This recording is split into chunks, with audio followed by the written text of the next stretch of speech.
जंग लड़ने के लिए उमंग होनी चाहिए, मेहनत के पसीने में दम होनी चाहिए। माना कि आपके होंगे साल भर से तैयारी, लेकिन टॉप ऑफ दी बेस्ट बनने के लिए आपको ये हमारी क्लास जरूर करनी चाहिए। तो चलिए इसी शायरी के साथ हम अपना क्लास को शुरू करते हैं। ये जो क्लास आप लोग का होने जा रहा है, ये महामैराथन 2 होने वाला है। इस क्लास में आपको क्लास 12 उर्दू का चैप्टर वाइज हिस्सा नज़म का जो है chapter wise objective question cover करवाया जाएगा।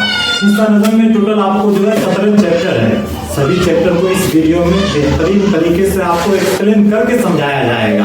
अगर आप ये क्लास कर लेते हैं तो 100% आपके एग्जाम में हिस्सा नज़म से जितना भी क्वेश्चन पूछा जाएगा, टोटल क्वेश्चन आपसे बन जाएगा।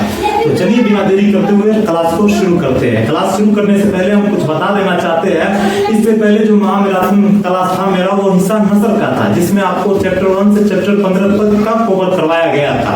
अगर आप वो क्लास किए तो अच्छी बात है, नहीं किए तो इसी वीडियो के डिस्क्रिप्शन में जाइएगा, जहां उस वीडियो का पहले लिंक दे देंगे। प्ले लिस्ट का लिंक जो होता है उसका डिस्क्रिप्शन में हम दे देंगे, जहां से आप उस वीडियो को जरूर देख लीजिएगा। अगर आप ये दोनों क्लास कर लेते हैं तो 100% आपके एग्जाम में एक भी क्वेश्चन इससे बाहर नहीं छूटेगा। मतलब आपसे पूछा जाता है टोटल 100 क्वेश्चन, ये नहीं कहेंगे कि इससे बाहर क्वेश्चन आपका पूछा ही नहीं जाएगा, पूछा जाता है। लेकिन अभी जो हम क्लास करवाएंगे और इससे पहले जो क्लास करवाए थे, उस दोनों को आप पढ़ लीजिएगा। और जो ग्रामर का क्वेश्चन है वो भी हम इम्पोर्टेंट वाला करवा देंगे, तो आपको आपके एग्जाम में 70-75 क्वेश्चन इसी से देखने को मिलेगा। अगर आपका ये 70-75 क्वेश्चन तैयार रहेगा तो कुछ क्वेश्चन में कंफ्यूजन भी रहेगा, तो आपको बनाना कितना है, मात्र 50 क्वेश्चन। तो आसानी से आपका 50 क्वेश्चन बन जाएगा। बस आपको ये 2 क्लास करना है। तो अभी तक मेरे चैनल पे पहली बार आए हैं तो चैनल को सब्सक्राइब कर लीजिएगा और वीडियो को लाइक करके क्लास को शुरू करते हैं। अगर आपको इसका पीडीएफ चाहिए तो इस नंबर पे आप मैसेज कीजिएगा। ये मेरा व्हाट्सअप नंबर है 9835659211। इसको आप सेव भी कर लीजिएगा, आपको बहुत फ़ायदा होगा। आपके एग्ज़ाम तक आप मेरे व्हाट्सअप ग्रुप में ज्वाइन हो जाइएगा, जहाँ से आपको एग्ज़ाम तक जितना भी इम्पोर्टेंट क्वेश्चन हम क्लास करवाएंगे उसका पीडीएफ आपको ग्रुप में अब सेंड कर दिया करेंगे। तो आप ग्रुप में रहिएगा तो आपको सारा इम्पोर्टेंट क्वेश्चन भी मिल जाएगा। तो ग्रुप में ज्वाइन करने के लिए भी ये नंबर सेव करके आप मुझे मैसेज कीजिएगा, हम आपको अपने व्हाट्सएप फ्री ग्रुप में ज्वाइन कर लेंगे। तो हिस्सा नज़म यहाँ से शुरू हो रहा है। पहला चैप्टर आपका है गुफ्तगू और दूसरा कौन है, मेरा सफ़र। ये दोनों जो है नज़म मेरा गुफ्तगू और नज़म मेरा सफ़र अली सरदार जोफरी का है, इसलिए दोनों चैप्टर का एक ही साथ कंबाइन करके ऑब्जेक्टिव एक ही चैप्टर में आपको करवा देंगे। नज़म गुफ्तगू और नज़म मेरा सफ़र के मुसन्निफ़ कौन है, तो अली सरदार जोफरी। अली सरदार जोफरी का ये दोनों नज़म में मुसन्निफ़ मतलब लेखक होता है। तो चलिए शुरू करते हैं। सवाल पहला आपका है, अली सरदार जोफरी उर्दू, 1 मिनट रुक जाइए। अली सरदार जोफरी उर्दू की किस अदबी तहरीक के नुमाइंदा शायर थे। अली सरदार जोफरी जो है उर्दू के किस अदबी तहरीक के नुमाइंदा शायर थे। तो आप लोग ऑप्शन पढ़ चुके हैं तो आपको आंसर पता ही होना चाहिए, तरक्की पसंद तहरीक। 2022 और 2023 में ये क्वेश्चन पूछा गया था। चलिए अगला सवाल करते हैं। इनमें से कौन शायर तरक्की पसंद नहीं है। नीचे 4 ऑप्शन है, ये भी 2021 और 2022 में पूछा गया क्वेश्चन है। इनमें से कौन सा शायर तरक्की पसंद नहीं है। तो आप लोग ऑप्शन पढ़ चुके हैं तो आपको पता होगा, शाहद अजीम आबादी जो है तरक्की पसंद अदीब नहीं है। बाकी ये तीनों शायर तरक्की पसंद से जुड़े हुए थे, इसलिए आपको याद रखना है फैज़ अहमद फैज़, अली सरदार जोफरी, मिजाज लखनवी। क्वेश्चन कभी कभी आपको घुमा देगा, इनमें से कौन सा शायर तरक्की पसंद है, और इन तीनों में से कोई एक नाम दिया रहेगा तो आपको याद रहेगा, तो आप टिक कीजिएगा। तो ये तीनों नाम आप अपने दिमाग में याद रखिएगा। ऑप्शन देखकर आपको 100% याद आ ही जाएगा कि सर ये वाला क्वेश्चन हमको समझाकर बताए हैं। चलिए तीसरा सवाल करते हैं। नज़म गुफ्तगू किसकी लिखी हुई है। 2021 और 2022 में ये भी पूछा गया था, नज़म गुफ्तगू जो है वो किसका है। तो आपको पता है अली सरदार जोफरी। तो हमारे ऑप्शन नंबर डी में है सरदार जोफरी। तो राइट ऑप्शन नंबर डी हो जाएगा। चलिए अगला सवाल करते हैं। इनमें से कौन सी नज़म सरदार जोफरी की है। नीचे 4 ऑप्शन में से कौन सा नज़म अली सरदार जोफरी का है। तो नज़म गुफ्तगू और नज़म मेरा सफ़र, ये तुमको पता है। तो ऑप्शन बी में क्या है, नज़म मेरा सफ़र ऑप्शन बी में। तो राइट ऑप्शन हो जाएगा ऑप्शन नंबर बी। बाकी ये तीनों किसी और का है, मेरा घर, जिस्तजू, सफ़रनामा। चलिए अगला सवाल करते हैं। तरक्की पसंद तहरीक का बाज़ाब्ता आगाज़ कब हुआ? तो तरक्की पसंद तहरीक का बाज़ाब्ता आगाज़ जो है 1936 से हुआ था। राइट ऑप्शन नंबर सी हो जाएगा। चलिए अगला सवाल करते हैं। जदीद उर्दू नज़म के रिवायतों में किस नज़म को अवलियत हासिल है? मतलब जदीद मतलब क्या होता है? जदीद मतलब नया और कदीम मतलब होता है पुराना। तो नए उर्दू नज़म की रिवायतों में किस नज़म को अवलियत मतलब सबसे पहला दर्जा हासिल होता है? तो शब-ए क़दर। राइट ऑप्शन नंबर सी हो जाएगा। चलिए सवाल नंबर 7 करते हैं। अली सरदार जोफरी को ज्ञानपीठ अवार्ड कब मिला था? तो अली सरदार जोफरी को ज्ञानपीठ अवार्ड कब मिला था? 1997 में मिला था। राइट ऑप्शन हो जाएगा आपका ऑप्शन नंबर डी। चलिए अगला सवाल करते हैं। इनमें से कौन शायर अजीम आबादी नहीं है? नीचे 4 ऑप्शन आपको दिख रहा होगा, उनमें से कौन सा शायर अजीमा आबादी नहीं है? तो आपको पता ही है कौन नहीं है, तो इसका राइट ऑप्शन क्या हो जाएगा? नासिक जो है अजीमा आबादी नहीं है। बाकी रासिख, यगाना चंगेज़ी, शाद ये सब अजीमा आबादी है, याद रखिएगा। चलिए सवाल नंबर 9 करते हैं। इनमें से कौन तरक्की पसंद अदीब है? तरक्की पसंद अदीब कौन है ये पूछा जा रहा। तो अली सरदार जोफरी तरक्की पसंद अदीब भी थे। राइट ऑप्शन हमारा हो जाएगा ऑप्शन नंबर बी। और ये भी क्वेश्चन 2020 में पूछा गया था। चलिए सवाल नंबर 10 करते हैं। अली सरदार जोफरी की पैदाइश किस रियासत में हुई थी? तो अली सरदार जोफरी की पैदाइश जो है वो किस रियासत मतलब किस राज्य में हुई थी? तो आपको पता ही होगा अली सरदार जोफरी की पैदाइश जो है महाराष्ट्र के रियासत में हुई थी। राइट ऑप्शन हो जाएगा ऑप्शन नंबर ए। चलिए सवाल नंबर 11 करते हैं। निसाब में शामिल गुफ्तगू क्या है? तो निसाब में शामिल गुफ्तगू जो है हम नज़म है ना, किसका है? तो अली सरदार जोफरी का नज़म गुफ्तगू है निसाब में शामिल, यानी कि हमारे किताब में ये शामिल है। तो राइट ऑप्शन नंबर डी हो जाएगा। अगला सवाल आपका है। अली सरदार जोफरी ने अपनी ज़िंदगी का आगाज़ किस सिनफ से किया? अली सरदार जोफरी जो है अपनी ज़िंदगी का अदबी शुरुआत, आगाज़ का मतलब होता है शुरुआत, वो किस सिनफ से किया था? सिनफ मतलब अफसाना लिखना या गज़ल से या नज़म निगारी से या इंशाइया निगारी से। तो अली सरदार जोफरी जो है अपना नज़म से ही शुरुआत किया था। तो राइट ऑप्शन हो जाएगा नज़म निगारी से, अफसाना निगारी से, सॉरी। अली सरदार जोफरी जो है अपनी अदबी ज़िंदगी का शुरुआत अफसाना निगारी से, अफसाना लिखा करते थे पहले, तो अफसाना निगारी से। राइट ऑप्शन हमारा हो जाएगा ऑप्शन नंबर ए। चलिए सवाल नंबर 13 करते हैं। अली सरदार जोफरी को पद्म श्री अवार्ड से कब नवाजा गया था? तो अली सरदार जोफरी को पद्म श्री अवार्ड से जो है 1967 ईस्वी में नवाजा गया था। तो राइट ऑप्शन हो जाएगा ऑप्शन नंबर बी। चलिए सवाल नंबर 14 करते हैं। नज़म मेरा सफ़र का शायर कौन है? तो नज़म गुफ्तगू का शायर जो है अली सरदार जोफरी है, और नज़म मेरा सफ़र का भी शायर वही है ना, तो अली सरदार जोफरी। राइट ऑप्शन हो जाएगा हमारा ऑप्शन नंबर ए। 2018 2017 ये 2 साल पूछा गया था लगातार, उसके बाद अभी तक नहीं पूछा गया, हो सकता आपके एग्ज़ाम में पूछ दिया जाएगा। तो सवाल नंबर 15 आपका है। नज़म गुफ्तगू को शायर ने किसके नाम मानून किया है? मतलब नज़म गुफ्तगू जो हमारी किताब में नज़म है, अली सरदार जोफरी का नज़म है, उसको शायर ने यानी कि अली सरदार जोफरी ने किसके नाम मानून किया? तो अमन के नाम, जंग के नाम, हिंदू पाक दोस्ती के नाम, अपने दोस्तों के नाम। तो आपको पता ही है हिंदू पाक के दोस्ती के नाम। मतलब ये नज़म गुफ्तगू में ये बताया गया था कि दोनों मुल्क के बीच यानी कि हमारा हिंदुस्तान और हमारा पड़ोसी मुल्क जो पाकिस्तान है, उन दोनों के मुल्क के बीच एक ऐसा मुलाकात हो जब तक नफ़रत ख़त्म ना हो जाए तब तक मुलाकात भी ख़त्म ना हो जाए, और ऐसी गुफ्तगू हो। तो हिंदू पाक दोस्ती के नाम इसका राइट ऑप्शन हो जाएगा। चलिए सवाल नंबर 16 करते हैं। अंजुमन पंजाब की माहाना मजलिसों का ताल्लुक़ किस शायरी सिनफ से है? तो आपको पता ही होगा अंजुमन पंजाब की माहाना मजलिस का ताल्लुक़ जो है नज़म जदीद की शायरी सिनफ से ताल्लुक़ है। तो राइट ऑप्शन बी हो जाएगा। चलिए अगला सवाल करते हैं। तरक्की पसंद तहरीक के इब्तिदाई मेमारों में किस शायर को तस्लीम किया गया है? तो तरक्की पसंद तहरीक के इब्तिदाई मतलब शुरुआती मेमारों, शुरुआती दिनों में किस शायर को तस्लीम मतलब गिनती किया गया है? तो अली सरदार जोफरी को। राइट ऑप्शन हो जाएगा ऑप्शन नंबर ए। चलिए अगला सवाल करते हैं। अली सरदार जोफरी की पैदाइश कब हुई थी? तो अली सरदार जोफरी की पैदाइश जो है 1913 ईस्वी में हुई थी। राइट ऑप्शन क्या हो जाएगा? Option number B. चलिए 19 नंबर सवाल करेंगे। अली सरदार जोफरी की पैदाइश कहाँ हुई थी? तो आपको पता है अली सरदार जोफरी की पैदाइश जो है बलरामपुर यूपी में हुई थी। याद रखिएगा, इंपॉर्टेंट क्वेश्चन है आपके लिए।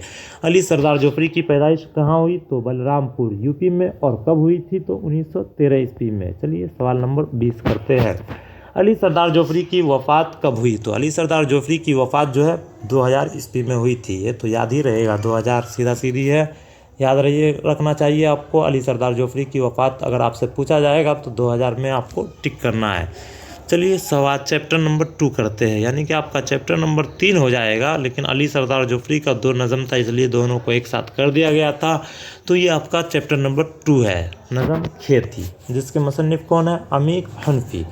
नज़म खेती जो आपका नज़म है उसको किसने लिखा है? तो अमीक हनफी ने लिखा है। चलिए शुरू करते हैं।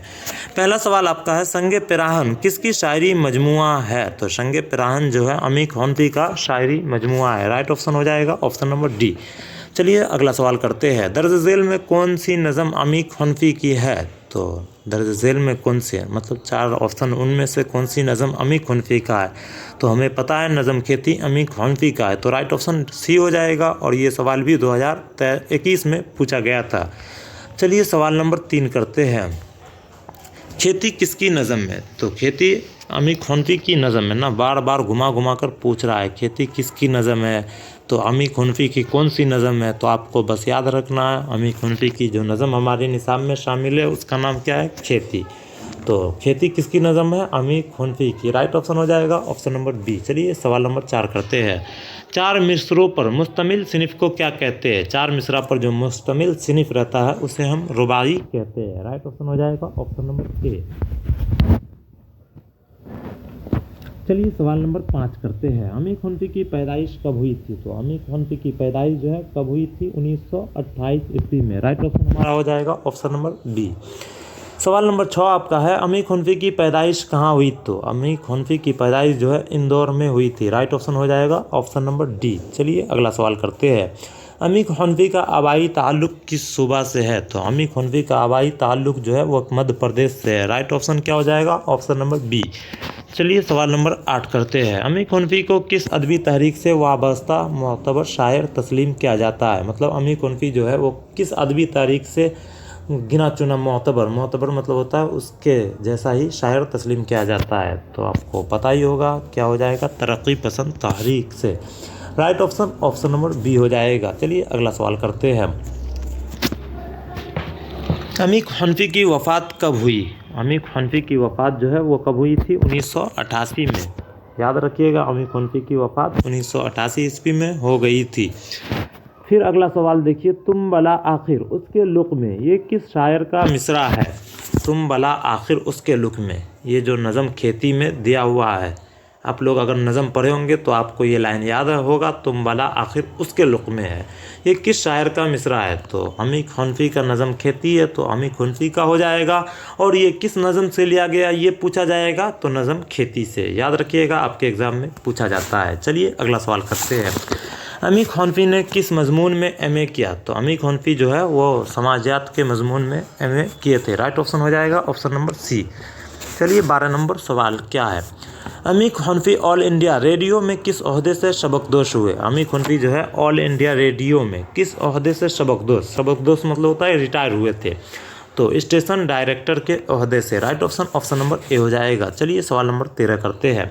इनमें से कौन सा मजमुआ अमीक हनफी का नहीं है? नीचे 4 ऑप्शन आपका है, उनमें से कौन सा मजमुआ अमीक हनफी का नहीं है? तो कागजी पिरहन जो मजमुआ है अमीक हनफी का नहीं है, बाकी तीनों अमीक हनफी का ही मजमुआ है। याद रखिएगा सनदबाद, शहरज़ादा, शबे गस्त कभी कभी पूछा जाता है इनमें से कौन सा मजमुआ अमीक हनफी का है। इन 3 में से कोई एक ऑप्शन आपके एग्ज़ाम में दे दिया जाएगा जिनको आपको सही करके आना है। चलिए अगला सवाल करते हैं।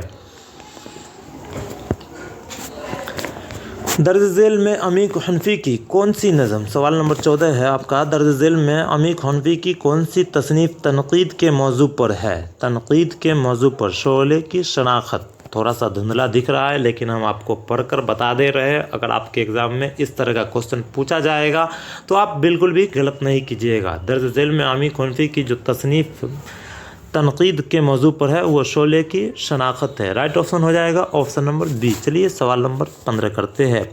शायर चीज़े देगरास्त के मुसन्निफ़ कौन है? शायर चीज़ देगरास्त के मुसन्निफ़ जो है अमीक हनफी ही है। राइट ऑप्शन हो जाएगा ऑप्शन नंबर सी। चलिए सवाल नंबर 16 करते हैं।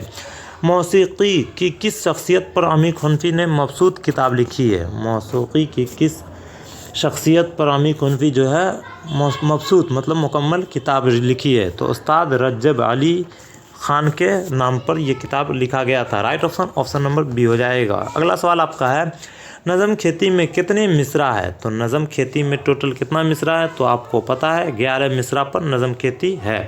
अगर आप नज़म खेती का खुलासा वाला क्लास नहीं किए तो वो भी कर लीजिएगा। नज़म खेती और नज़म गुफ्तगू दोनों आपके एग्ज़ाम में पूछा जाता है। हम दोनों का बहुत ही आसान भाषा में करा चुके हैं, बहुत ही बेहतरीन भाषा में। मात्र 4 से 5 मिनट का वीडियो होगा। अगर आप उसको एक बार देख लीजिएगा तो 100% आपके एग्ज़ाम में जो 5 नंबर में पूछा जाएगा आप ज़रूर लिख दीजिएगा।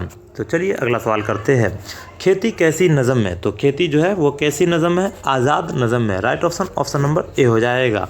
सवाल नंबर 19 आपका है नज़म खेती का मरकज़ी किरदार कौन है? तो नज़म खेती का मरकज़ी किरदार ऑप्शन पढ़िए, इंसान, वक्त, किसान, गल्ला। तो आप अगर नज़म खेती पढ़े होंगे तो आपको पता ही होगा नज़म खेती का मरकज़ी किरदार जो है वक्त है। राइट ऑप्शन नंबर बी हो जाएगा। और आप नहीं पढ़े होंगे तो आपको इंसान, किसान, गल्ला कुछ भी लग रहा होगा। नज़म खेती से आप किसान भी जोड़ सकते थे, गल्ला भी जोड़ सकते थे, इसलिए आपको पढ़ना बहुत ज़रूरी है। आपके एग्ज़ाम में जितना भी क्वेश्चन पूछा जाता है सब आसान ही रहता है। अभी जो हम एक क्लास करवा रहे हैं और इससे पहले जो एक महामैराथन करवाए थे, अगर आप दोनों ये क्लास कर लीजिएगा तो आपके एग्ज़ाम में एक भी ऑब्जेक्टिव इससे बाहर नहीं रहेगा। मतलब आपके एग्ज़ाम में 100 क्वेश्चन पूछा जाता है ना, जिनमें से आपको बनाना होता है 50 क्वेश्चन। ये दोनों क्लास कर लीजिएगा तो आपको 70 से 75 क्वेश्चन दोनों क्लास से देखने को मिल जाएगा। 70% क्वेश्चन मिल जाएगा, पर 70 क्वेश्चन नहीं मिलेगा क्योंकि 60 क्वेश्चन ही किताब से पूछा जाता है। बाकी 40 क्वेश्चन जो है ग्रामर से पूछा जाता है। ग्रामर का भी हम क्लास लाते रहेंगे, आप लोग ज़रूर कर लीजिएगा ताकि आपके एग्ज़ाम में ऑप्शन सेम टू सेम दिया रहेगा तो आपको याद आ जाएगा। सवाल नंबर 20 आपका है अमीर हनफी का असल नाम क्या है? तो अमीर हनफी का असल नाम अब्दुल अजीज़ हनफी है। राइट ऑप्शन नंबर ए हो जाएगा। तो चैप्टर 2 भी आपका कंप्लीट हो ही चुका है। अब हम चैप्टर 3 को कवर करेंगे। बेहतरीन तरीके से आपको समझ में भी आ रहा होगा। और अभी तक आप लोग वीडियो को लाइक नहीं किए तो वीडियो को लाइक करके चैनल को सब्सक्राइब तो किए ही होंगे, वीडियो को लाइक कर लीजिएगा और ज़्यादा से ज़्यादा लोगों तक ये वीडियो ज़रूर पहुंचाइएगा ताकि उसका भी अच्छे से तैयारी हो सके। चलिए शुरू करते हैं। पहला सवाल आपका है दौलत, इज़्ज़त व ईमान किसके कदमों पर शायर निसार करना चाहता है? चैप्टर क्या है? बुरुक कलेसा, जिसका मुसन्निफ़ कौन है? अकबर इलाहाबादी। मतलब बुरुक कलेसा नाम का जो चैप्टर है उसको किसने लिखा? अकबर इलाहाबादी ने लिखे हैं। तो दौलत, इज़्ज़त व ईमान किसके कदमों पर शायर निसार करना चाहता है? ये चैप्टर बहुत ही मज़ेदार चैप्टर है। आप लोग नहीं पढ़े तो ज़रूर पढ़ लीजिएगा। तो महबूबा के कदमों पर शायर निसार करना चाहता है। महबूबा कौन रहता है शायर का? तो कलेसा में जो मिस मिली रहती है वही मिस शायर का महबूबा रहती है। महबूबा मतलब इश्क, वो उसको इश्क का इजहार करता है लेकिन वो मना कर देती है। आप पढ़िएगा, बहुत ही मज़ेदार और बहुत ही इम्पोर्टेंट चैप्टर है। आपके एग्ज़ाम में इससे पूछा जाता है। हम इसका लाइन बाय लाइन एक्सप्लेनेशन आपका किताब से भी करवा चुके हैं, आप लोग ज़रूर कर लीजिएगा। चलिए सवाल नंबर 2 करते हैं।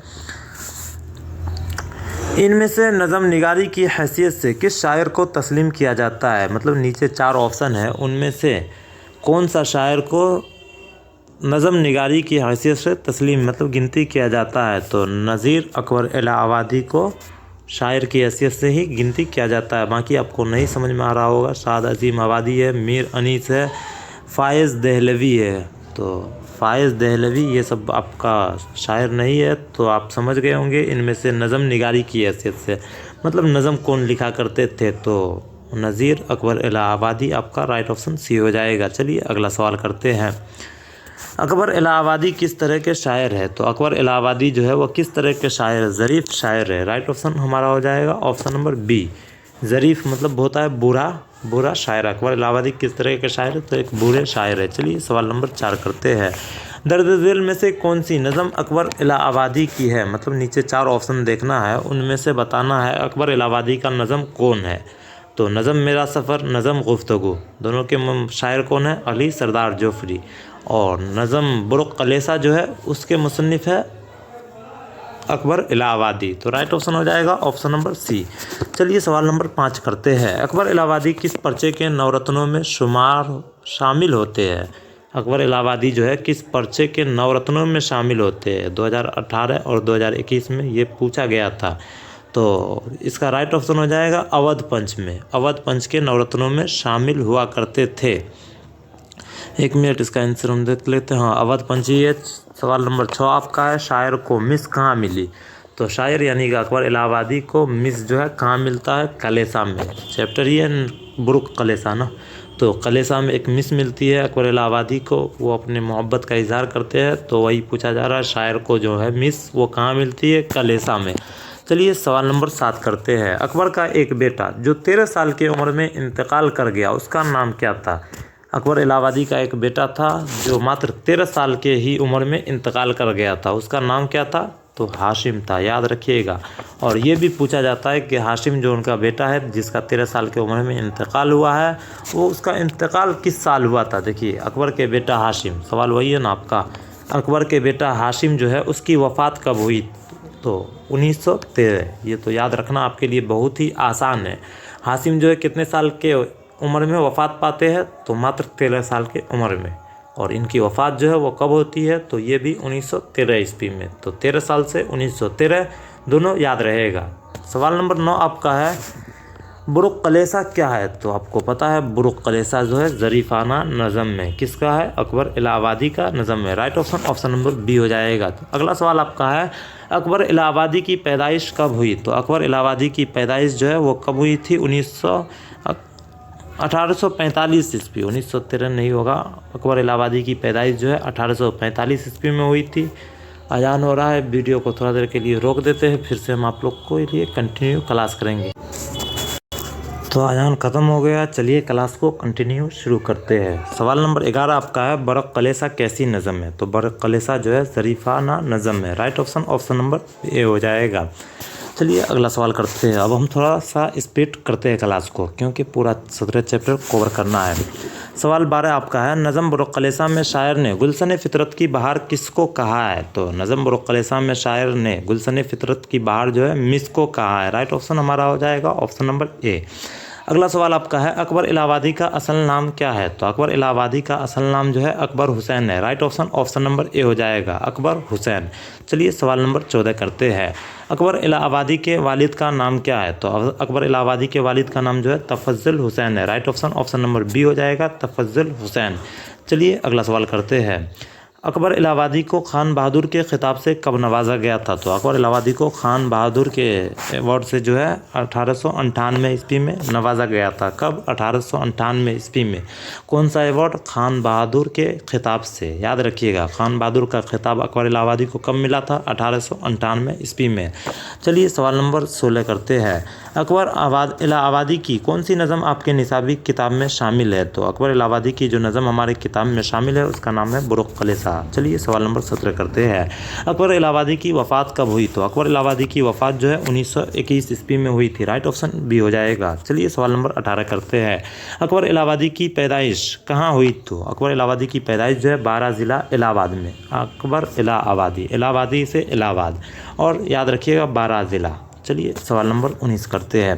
अकबर के घर का माहौल कैसा था? तो अकबर के घर का माहौल जो है मजहबी था। राइट ऑप्शन बी हो जाएगा। सवाल नंबर 20 आपका है, अकबर इलाहाबादी को किन खिदमात के सिले में खान बहादुर का खिताब दिया गया था? मतलब अकबर इलाहाबादी को 1898 ईस्वी में खान बहादुर का खिताब तो मिला था, लेकिन किन खिदमात में? मतलब अकबर इलाहाबादी कौन सा खिदमत अपने देश को दिए थे?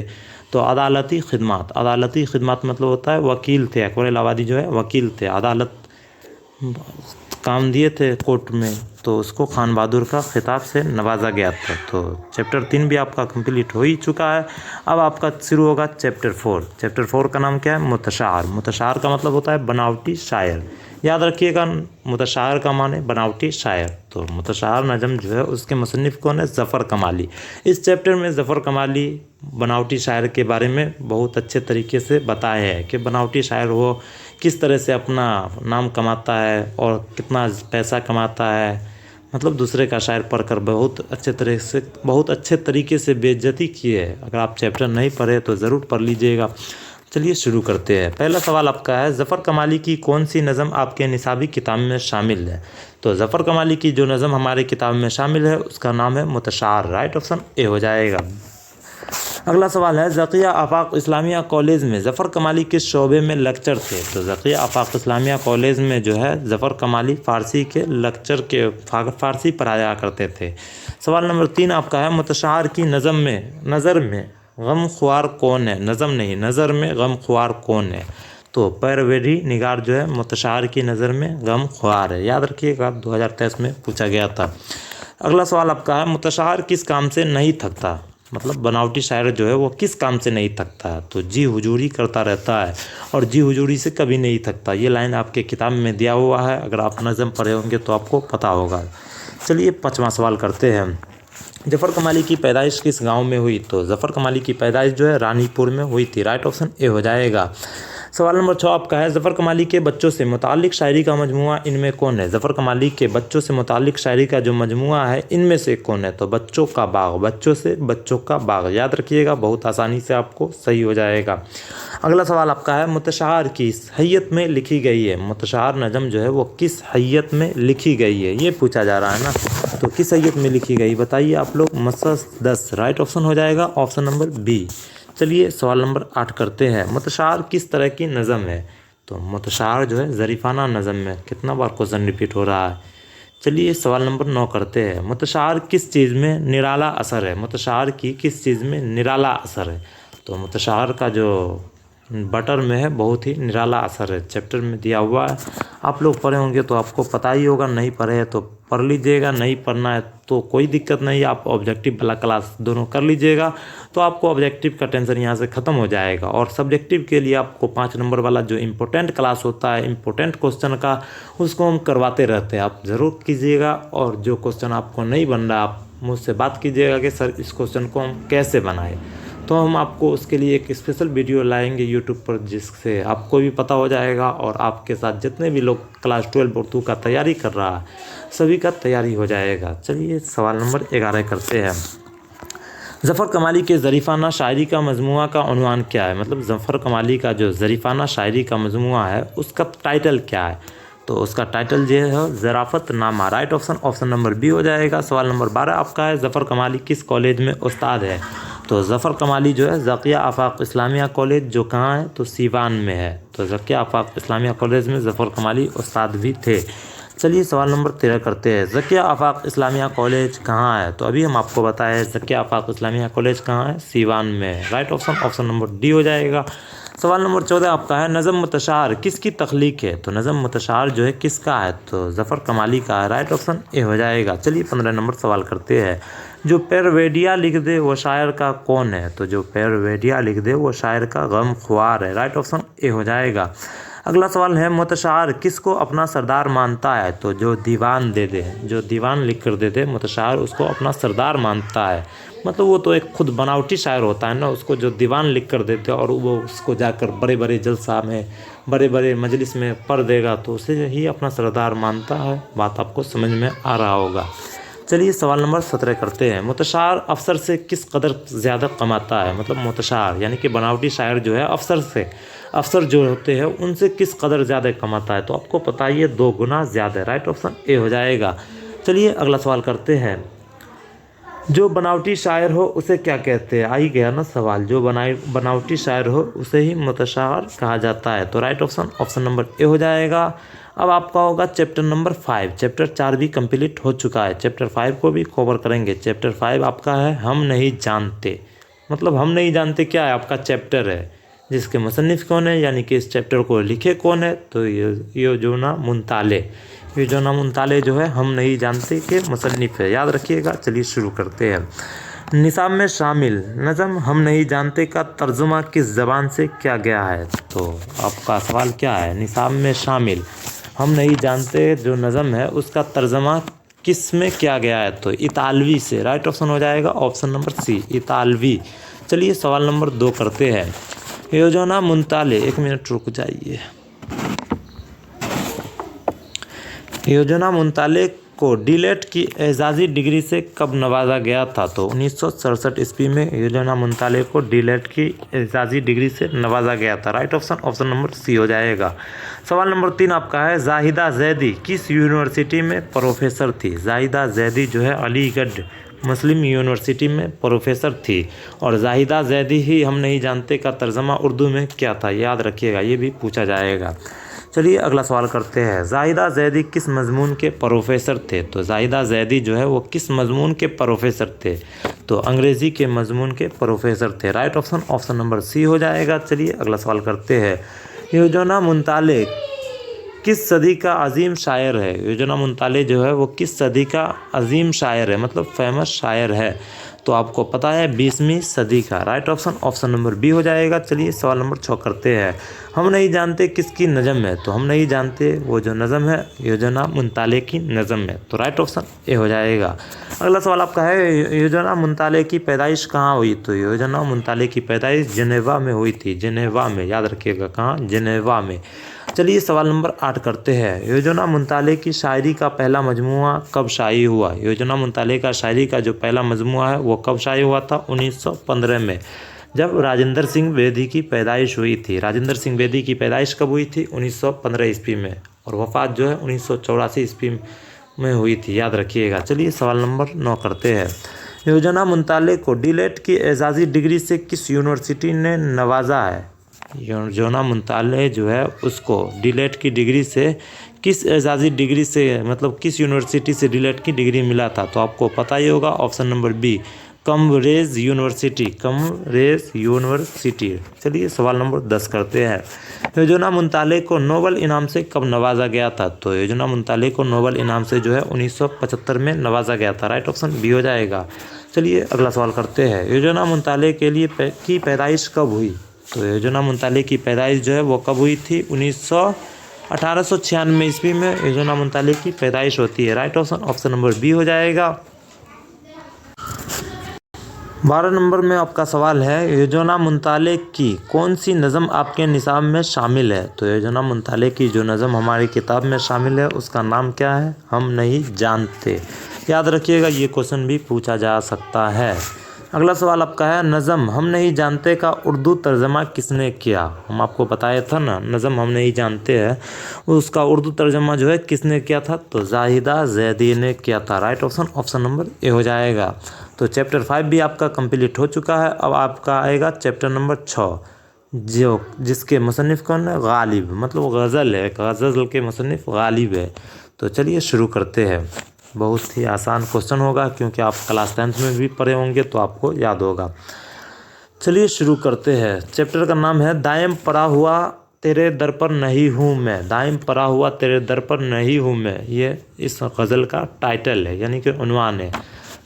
तो पहला सवाल आपका है, याकूब और यूसुफ में क्या निस्बत है? तो हज़रत याकूब अलैहिस्सलाम और हज़रत यूसुफ अलैहिस्सलाम। तो हज़रत याकूब अलैहिस्सलाम के बेटे थे हज़रत यूसुफ अलैहिस्सलाम, तो बाप और बेटे की 2023 में पूछा था। इसका राइट ऑप्शन बी हो जाएगा।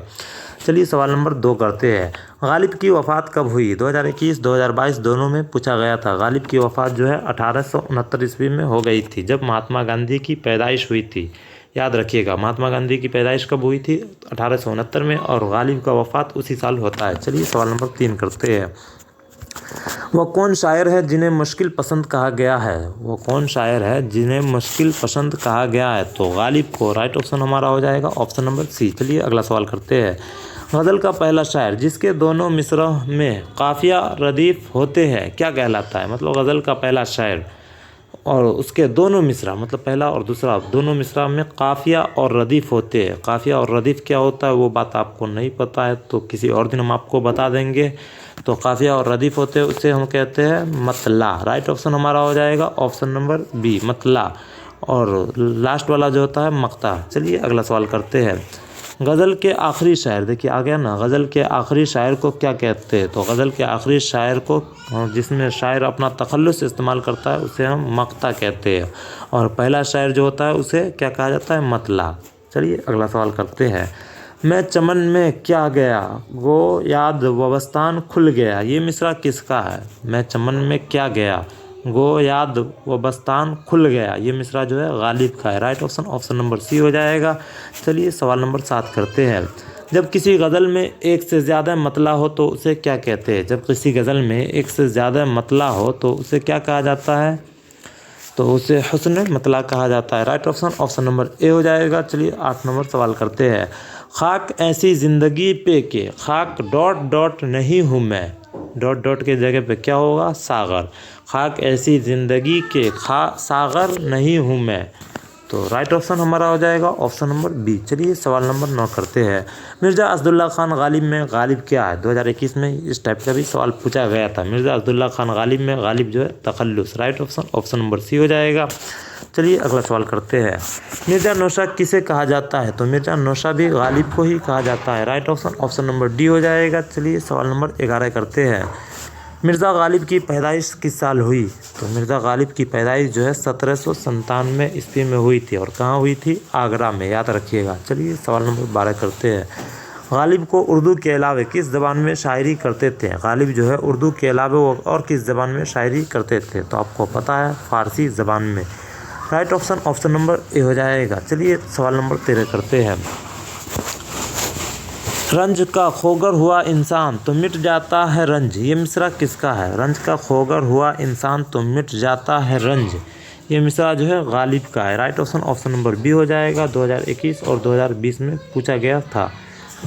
चलिए सवाल नंबर 14 करते हैं। इस शायर का नाम बताइए। मतलब आपको एक शायर दे दिया गया है, एक शायर का कुछ 2 लाइन दे दिया है और पूछा जा रहा है ये किसका शायर है। तो शायर पढ़ लेते हैं। सब कहाँ कुछ लाला व गुल में नमाया हो गए, खाक में क्या सूरतें होंगी कि पहनाया हो गए, ये शायर जो है किसका है? मिर्ज़ा गालिब का। राइट ऑप्शन नंबर बी हो जाएगा। अगला सवाल आपका है। इनमें से किस शायर का ताल्लुक़ फिल्मी गीत से नहीं है? नीचे जो 4 ऑप्शन है उनमें से किन शायरी ताल्लुक़ का फिल्मी गीत से नहीं है? तो आपको पता है मीर तकी मीर का फिल्मी गीत से ताल्लुक़ नहीं है। चलिए सवाल नंबर 16 करते हैं। गालिब के वालिद का नाम क्या है? तो गालिब के वालदा का नाम जो है इज़्ज़तुन निसा बेगम। राइट ऑप्शन नंबर सी हो जाएगा। सवाल नंबर 17 आपका है। या रब ज़माना मुझको मिटाता है किस लिए, ये मिसरा किस शायर का है? मतलब ये मिसरा है। या रब ज़माना मुझको मिटाता है किस लिए, ये मिसरा जो है किस शायर का? तो आपको पता ही होगा ये मिसरा मिर्ज़ा गालिब का ही है। राइट ऑप्शन नंबर ए हो जाएगा। चलिए सवाल नंबर 18 करते हैं। लूहे जहान पे हुर्फ डॉट डॉट नहीं हूँ मैं, मुनासिब लफ्ज़ से मिसरा मुकम्मल कीजिए। बोला जा रहा है लूहे जहाँ पे हुर्फ डॉट डॉट के जगह पे हमें चारों ऑप्शन पढ़ के देखना है कौन सा ऑप्शन इस यहाँ पे हमको लगाना है। तो लूहे जहाँ पे हरफ मुकर्रर, यहाँ पे आपका ऑप्शन बी हो जाएगा। मुकर्रर नहीं हूँ मैं, मुनासिब लफ्ज़ से जुमला मुकम्मल हो चुका है। चलिए अगला सवाल करते हैं। मिर्ज़ा गालिब की पैदाइश कहाँ हुई? तो मिर्ज़ा गालिब की पैदाइश जो है 1797 ईस्वी में कहाँ हुई थी? आगरा में। और वफ़ात जो है 1869 ईस्वी में कहाँ हुई थी? दिल्ली में। याद रखिएगा, आपके लिए इम्पोर्टेंट क्वेश्चन है। चलिए सवाल नंबर 20 करते हैं। गालिब के बेगम का क्या नाम है? तो गालिब के बेगम का नाम जो है अमराव बेगम, अमराव जान नहीं अमराव बेगम हो जाएगा। राइट ऑप्शन नंबर बी हो जाएगा। और जुलेखा बेगम जो है ये मौलाना अबुल कलाम आज़ाद की अहलिया का नाम है। याद रखिएगा, पूछा जाएगा आपके एग्ज़ाम में मौलाना अबुल कलाम आज़ाद की अहलिया का नाम क्या है? जुलेखा बेगम। और गालिब के अहलिया का नाम यानी कि उनकी बीवी का नाम अमराव बेगम। चलिए अगला सवाल करते हैं। औध हिंदी क्या है? तो औध हिंदी जो है खुतूत का मजमुआ है। औध हिंदी और उर्दू मोहल्ला ये दोनों खुतूत का मजमुआ है और दोनों जो है मिर्ज़ा गालिब का है। चलिए सवाल नंबर 22 करते हैं। गालिब के वालिद का नाम क्या है? तो गालिब के वालिद का नाम अब्दुल्ला बेग है और चचा का नाम नसरुल्ला बेग है। याद रखिएगा। अगला सवाल आपका है। गालिब का मज़ार कहाँ है? 2020 और 2023 में पूछा गया था। गालिब का मज़ार जो है दिल्ली में है। 1869 में इनका इंतकाल होता है और इन्हें दिल्ली में ही दफन किया जाता है, तो वहीं इनका मज़ार भी है। चलिए अगला सवाल करते हैं। गालिब का पूरा नाम क्या है? तो गालिब का पूरा नाम Mirza Asadullah Khan Ghalib. Right option number B हो जाएगा। चैप्टर नंबर 6 भी आपका कंप्लीट हो चुका है। अब आपका होगा चैप्टर नंबर 7। क्या है चैप्टर 7 में? यगाना चंगेज़ी का। अदब ने दिल के तकाज़े उठाए हैं क्या क्या कसीदे, ये मतलब तो आपका नज़म का एक लाइन टाइटल उन्वान जो है वो आपको दे दिया गया है और इसके मुसन्निफ़ जो है यगाना चंगेज़ी है। तो यगाना चंगेज़ी के बारे में इस वीडियो में, इस क्लास में हम समझ लेंगे। उसके बाद अगर आप इसका PDF चाहिए तो आप मेरे नंबर पे संपर्क कीजिएगा, हम आपको PDF भी प्रोवाइड करा देंगे जहाँ से आप बार बार रिवीजन करते रहिएगा। तो 100% आपके एग्ज़ाम में टोटल क्वेश्चन तो इसी से पूछा जाएगा और आप बार बार उसको रिवीजन कीजिएगा तो आपसे पूरा 50 का 50 क्वेश्चन बन जाएगा। अभी भी आपके पास समय है, 1 महीना समय है, आप बहुत कुछ कर सकते हैं इस 1 महीना में। अगर आप 90+ लाना चाहते हैं तो आप ज़रूर हमसे कांटेक्ट कीजिएगा कि सर मुझे कैसे लाना है, तो हम आपको थोड़ा सा गाइड कर देंगे जिसके ज़रिए से आप 90+ ला सकते हैं। चलिए शुरू करते हैं। पहला सवाल आपका है, कसीदे का वो कौन सा हिस्सा है जिसमें गज़ल जैसी सिनफ पैदा होती है? कसीदा का वो कौन सा हिस्सा है जिसमें गज़ल जैसा सिनफ पैदा हो जाती है? तो तशबीब का हिस्सा है। राइट ऑप्शन हो जाएगा हमारा ऑप्शन नंबर बी। चलिए सवाल नंबर 2 करते हैं। यगाना की वफ़ात कहाँ हुई? तो यगाना चंगेज़ी जो है उसकी वफ़ात कहाँ हुई ये आपसे पूछा जा रहा है। तो राइट ऑप्शन हो जाएगा ऑप्शन नंबर डी, लखनऊ में। यगाना की वफ़ात लखनऊ में। चलिए सवाल नंबर 3 करते हैं। यगाना चंगेज़ी किसके शागिर्द है? तो यगाना चंगेज़ी जो है शाद अजीम आबादी के शागिर्द है। राइट ऑप्शन नंबर ए हो जाएगा। सवाल नंबर 4 आपका है, पहाड़ काटने वाले से शायर की क्या मुराद है? पहाड़ काटने वाले से शायर की मुराद जो है फरहाद की है। ये भी 2022 और 23 में पूछा गया था। चलिए अगला सवाल करते हैं। यगाना चंगेज़ी ने अपनी ज़िंदगी का बड़ा हिस्सा कहाँ गुजारा है? तो यगाना चंगेज़ी जो है अपनी ज़िंदगी का बड़ा हिस्सा लखनऊ में गुजारते हैं और इनकी पैदाइश जो है पटना में होती है। याद रखिएगा, ये भी पूछा जाएगा यगाना चंगेज़ी की पैदाइश कहाँ हुई, और आपके ऑप्शन में लखनऊ भी दिया रहेगा। तो आप ये मत सोचिएगा कि इसका ज़्यादा हिस्सा लखनऊ में गुजरा है तो इसका पैदाइश भी लखनऊ में होगा। तो आपको याद रखना होगा यगाना चंगेज़ी की पैदाइश जो है पटना में हुई थी और इन्होंने अपना ज़्यादातर ज़िंदगी का हिस्सा लखनऊ में गुजारा था। चलिए अगला सवाल करते हैं। यगाना चंगेज़ी का ताल्लुक़ किस शहर से है? तो यगाना चंगेज़ी का ताल्लुक़ लखनऊ से है। ज़्यादातर हिस्सा लखनऊ में गुजारे हैं तो ताल्लुक़ भी लखनऊ से हो जाएगा ना। चलिए अगला सवाल करते हैं। खुशी में अपने कदम चूम लूँ तो ज़ेबा है। खुशी में अपने कदम चूम लूँ तो ज़ेबा है, ये मिसरा किस शायर का है? तो ये मिसरा यगाना चंगेज़ी का है। कौन सा मिसरा याद रखिएगा? खुशी में अपने कदम चूम लूँ तो ज़ेबा है। अब उम्मीद है आपके एग्ज़ाम में इस तरह का पूछा जाएगा, मतलब ये क्वेश्चन पूछा जाएगा तो आपसे ज़रूर बन जाएगा। चलिए सवाल नंबर 8 करते हैं। नस्तर यास किसका शायरी मजमुआ है? तो नस्तर यास जो है किसका शायरी मजमुआ है? यगाना चंगेज़ी का। राइट ऑप्शन नंबर ए हो जाएगा। चलिए अगला सवाल करते हैं। खुदा की तारीफ़ में जो नज़म कही जाती है उसे क्या कहते हैं? तो खुदा के तारीफ़ में जो नज़म कही जाती है उसे हम नात कहते हैं। क्लास 10th में ही पढ़ चुके थे हम लोग। सवाल नंबर 10 आपका है, इनमें से कौन सी पैरवी मीर के लिए नहीं जाना जाता है? तो इनमें से कौन सा पैरवी मीर के लिए नहीं जाना जाता है? तो यगाना चंगेज़ी मीर के लिए नहीं जाना जाता है। चलिए सवाल नंबर 11 करते हैं। यगाना चंगेज़ी की पैदाइश कब हुई थी? तो यगाना चंगेज़ी की पैदाइश जो है कब हुई थी? 1884 ईस्वी में हुई थी। राइट ऑप्शन नंबर सी हो जाएगा। सवाल नंबर 12 आपका है, यास यगाना चंगेज़ी के वालिद का उर्फ़ी नाम क्या था? मतलब यास यगाना चंगेज़ी का पूरा नाम क्या है? यास यगाना चंगेज़ी। और यास यगाना चंगेज़ी के वालिद का नाम जो है वो क्या है, वो आपसे पूछा जा रहा है। तो यास यगाना चंगेज़ी के वालिद का नाम प्यारे साहिब है। राइट ऑप्शन हो जाएगा हमारा ऑप्शन नंबर सी। सवाल नंबर 13 आपका है, यास यगाना चंगेज़ी की पैदाइश पटना सिटी के किस मोहल्ला में हुई? ये सवाल भी आ ही गया ना। यगाना चंगेज़ी की पैदाइश पटना सिटी के किस मोहल्ला में हुई? तो अब आपको पता है यगाना चंगेज़ी की पैदाइश पटना में हुई। पटना के किस मोहल्ला में हुई? तो ये भी हमको याद हो जाएगा आज के बाद से, मुगलपुरा मोहल्ला। पटना सिटी के मुगलपुरा जो मोहल्ला है उनमें यगाना चंगेज़ी की पैदाइश होती है। और ये भी सवाल 2023 में आपके बोर्ड एग्ज़ाम में पूछा गया था। चलिए सवाल नंबर 14 करते हैं। यास यगाना चंगेज़ी की वफ़ात कब हुई? तो यास यगाना चंगेज़ी की वफ़ात जो है 1956 ईस्वी में हो गई थी। राइट ऑप्शन हमारा हो जाएगा ऑप्शन नंबर बी। सवाल नंबर 15 आपका है, यगाना चंगेज़ी कहाँ पैदा हुए थे? यगाना चंगेज़ी कहाँ पैदा हुए आपको पता है? पटना में, पटना के मुगलपुरा शहर में। तो 15 नंबर सवाल था, यगाना चंगेज़ी कहाँ पैदा हुए? तो पटना में कहाँ? मुगलपुरा बस्ती में। याद रखिएगा। सवाल नंबर 16 आपका है, किस शायर को गालिब शुकन कहा जाता है? तो यगाना चंगेज़ी को ही गालिब शुकन भी कहा जाता है। तो राइट ऑप्शन हमारा ऑप्शन नंबर ए हो जाएगा। चलिए सवाल नंबर 17 करते हैं। ये शायर किसका है? मतलब फिर से एक शायर दे दिया गया और पूछा जा रहा है ये शायर किसका है? तो शायर क्या है, सरापा राज हूँ मैं, क्या बताऊँ कौन हूँ क्या हूँ, समझता हूँ मगर दुनिया को समझना नहीं आता। मतलब ये शायर आपको दे दिया गया है, सरापा राज हूँ मैं, क्या बताऊँ कौन हूँ क्या हूँ, समझता हूँ मगर दुनिया को समझाना नहीं आता। ये शायर का लाइन दे दिया गया और पूछा जा रहा है आपको ये किसका है। तो आप लोग ऑप्शन पढ़िए, उसके बाद इसका आंसर आपको पता ही होगा। तो इसका ऑप्शन आंसर क्या हो जाएगा, ये गाना चंगेज़ी। राइट ऑप्शन हमारा हो जाएगा ऑप्शन नंबर बी। तो चैप्टर नंबर 7 भी आपका यहाँ पे कंप्लीट हो गया। अब हम शुरू करेंगे चैप्टर नंबर 8 को। चैप्टर नंबर 8 क्या है, खलीलुर रहमान आज़मी का, इस पर भी दुश्मनों का कहीं साया।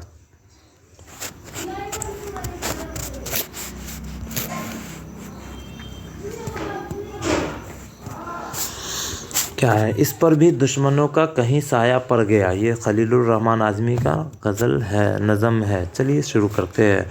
गज़ल किस सिनफ से वजूद में आती है। तो खलीलुर रहमान आज़मी का जो गज़ल है, इस पर भी दुश्मनों का कहीं साया पड़ गया है।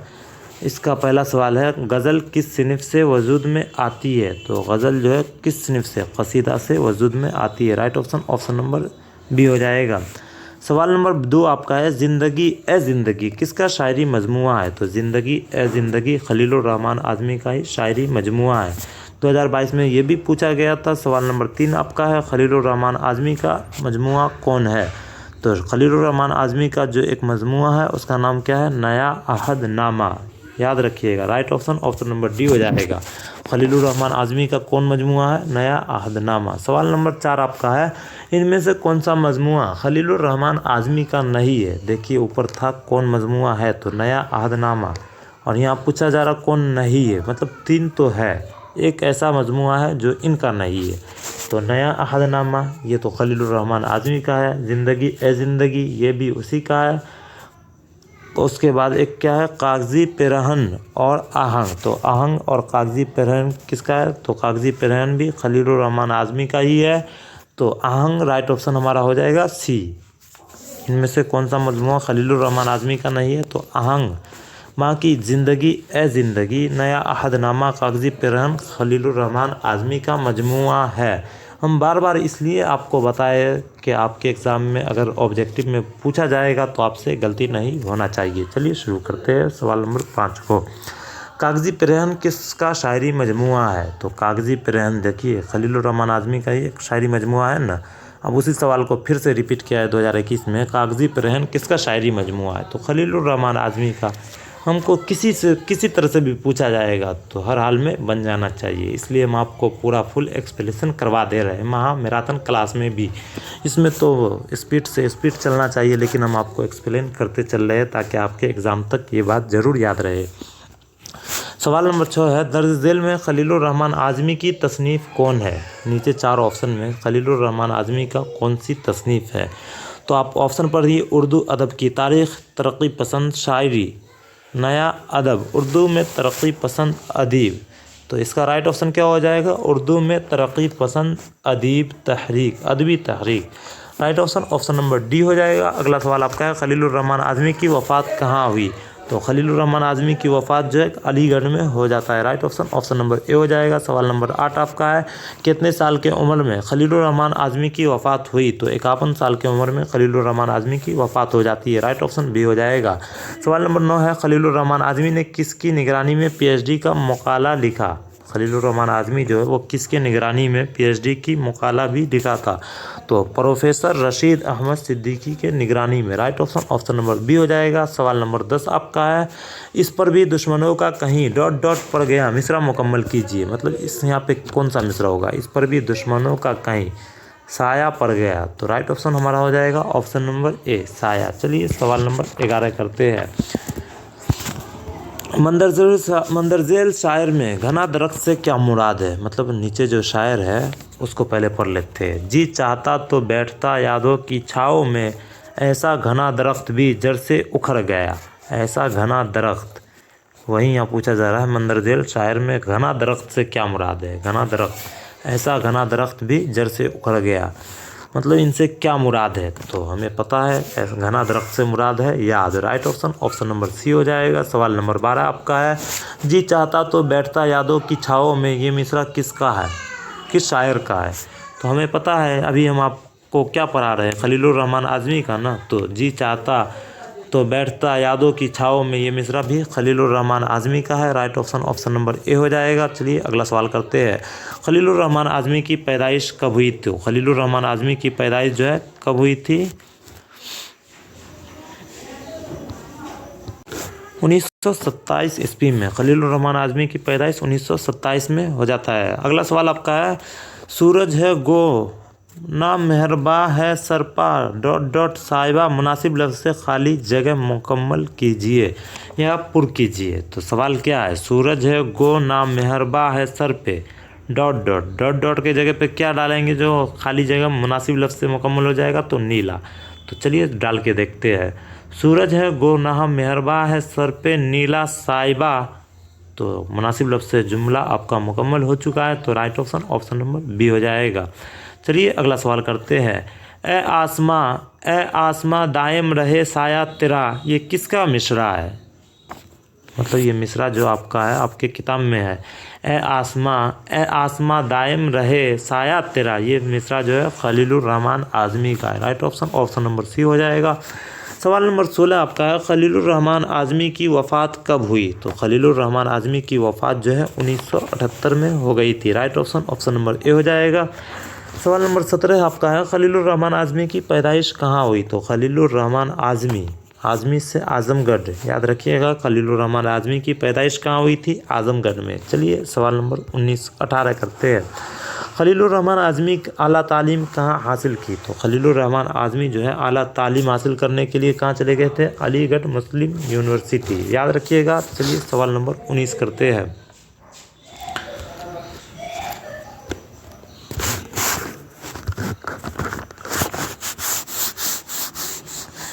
19 नहीं, यहाँ पे आपका चैप्टर 8 कंप्लीट हो गया था। अब चुका है चैप्टर 9।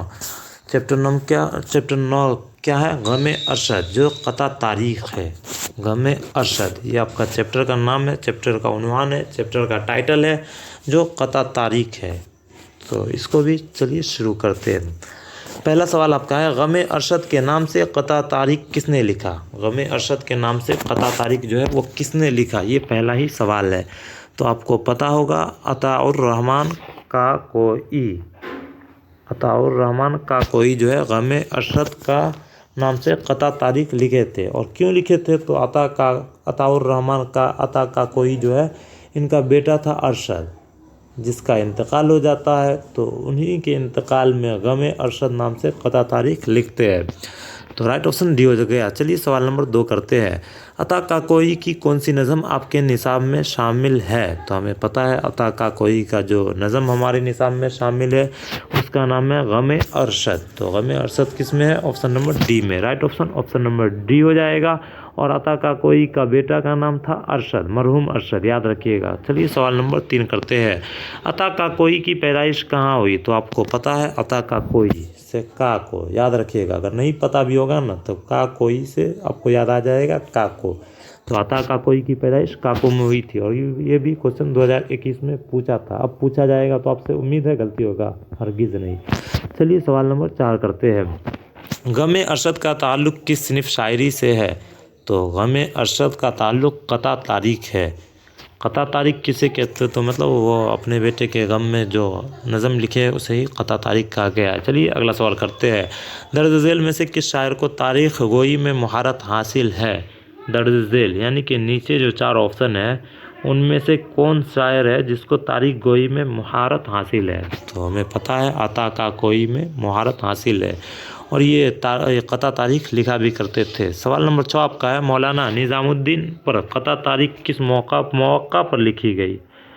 मौका पर लिखी गई तो आपको पता ही होगा, मौलाना निज़ामुद्दीन जो है मसंद नशेनी के मौका पर लिखा गया था। Right option option number B हो जाएगा। सवाल नंबर 7 आपका है, अता का कोई ने 10 गज़ल गो शायरों का इंतखाब शाये किया, इस इंतखाब का उन्वान क्या था। मतलब अता का कोई ने 10 गज़लों अता का कोई जो है 10 गज़ल गो शायर का इंतखाब, मतलब एक नाम शाये किया था, प्रकाशन किया था 10 गज़ल गो, मतलब 10 गज़ल शायर थे जो गज़ल गाया करते थे। उनका टाइटल क्या था? तो उनका टाइटल जो था मेखाना तगज़ल था। राइट ऑप्शन नंबर बी हो जाएगा। चलिए अगला सवाल करते हैं।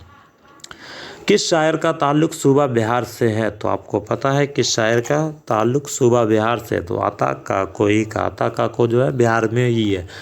चलिए सवाल नंबर 9 करते हैं। क़ता तारीख़ गमे अरशद किसकी मौत पर लिखी गई है? मतलब आपका चैप्टर है ना क़ता तारीख़ गमे अरशद, वो किसकी मौत पर लिखी गई? तो बेटे की मौत पर। अता काकोई का बेटा था अरशद, जिसका इंतकाल होने के बाद ये नज़म लिखा थे। चलिए सवाल नंबर 10 करते हैं। मोहम्मद सल्लल्लाहु अलैहि वसल्लम के अहदाद बताइए। तो मोहम्मद सल्लल्लाहु अलैहि वसल्लम के अहदाद कितना है? 92 अहदाद। राइट ऑप्शन नंबर ए हो जाएगा। चलिए अगला सवाल करते हैं।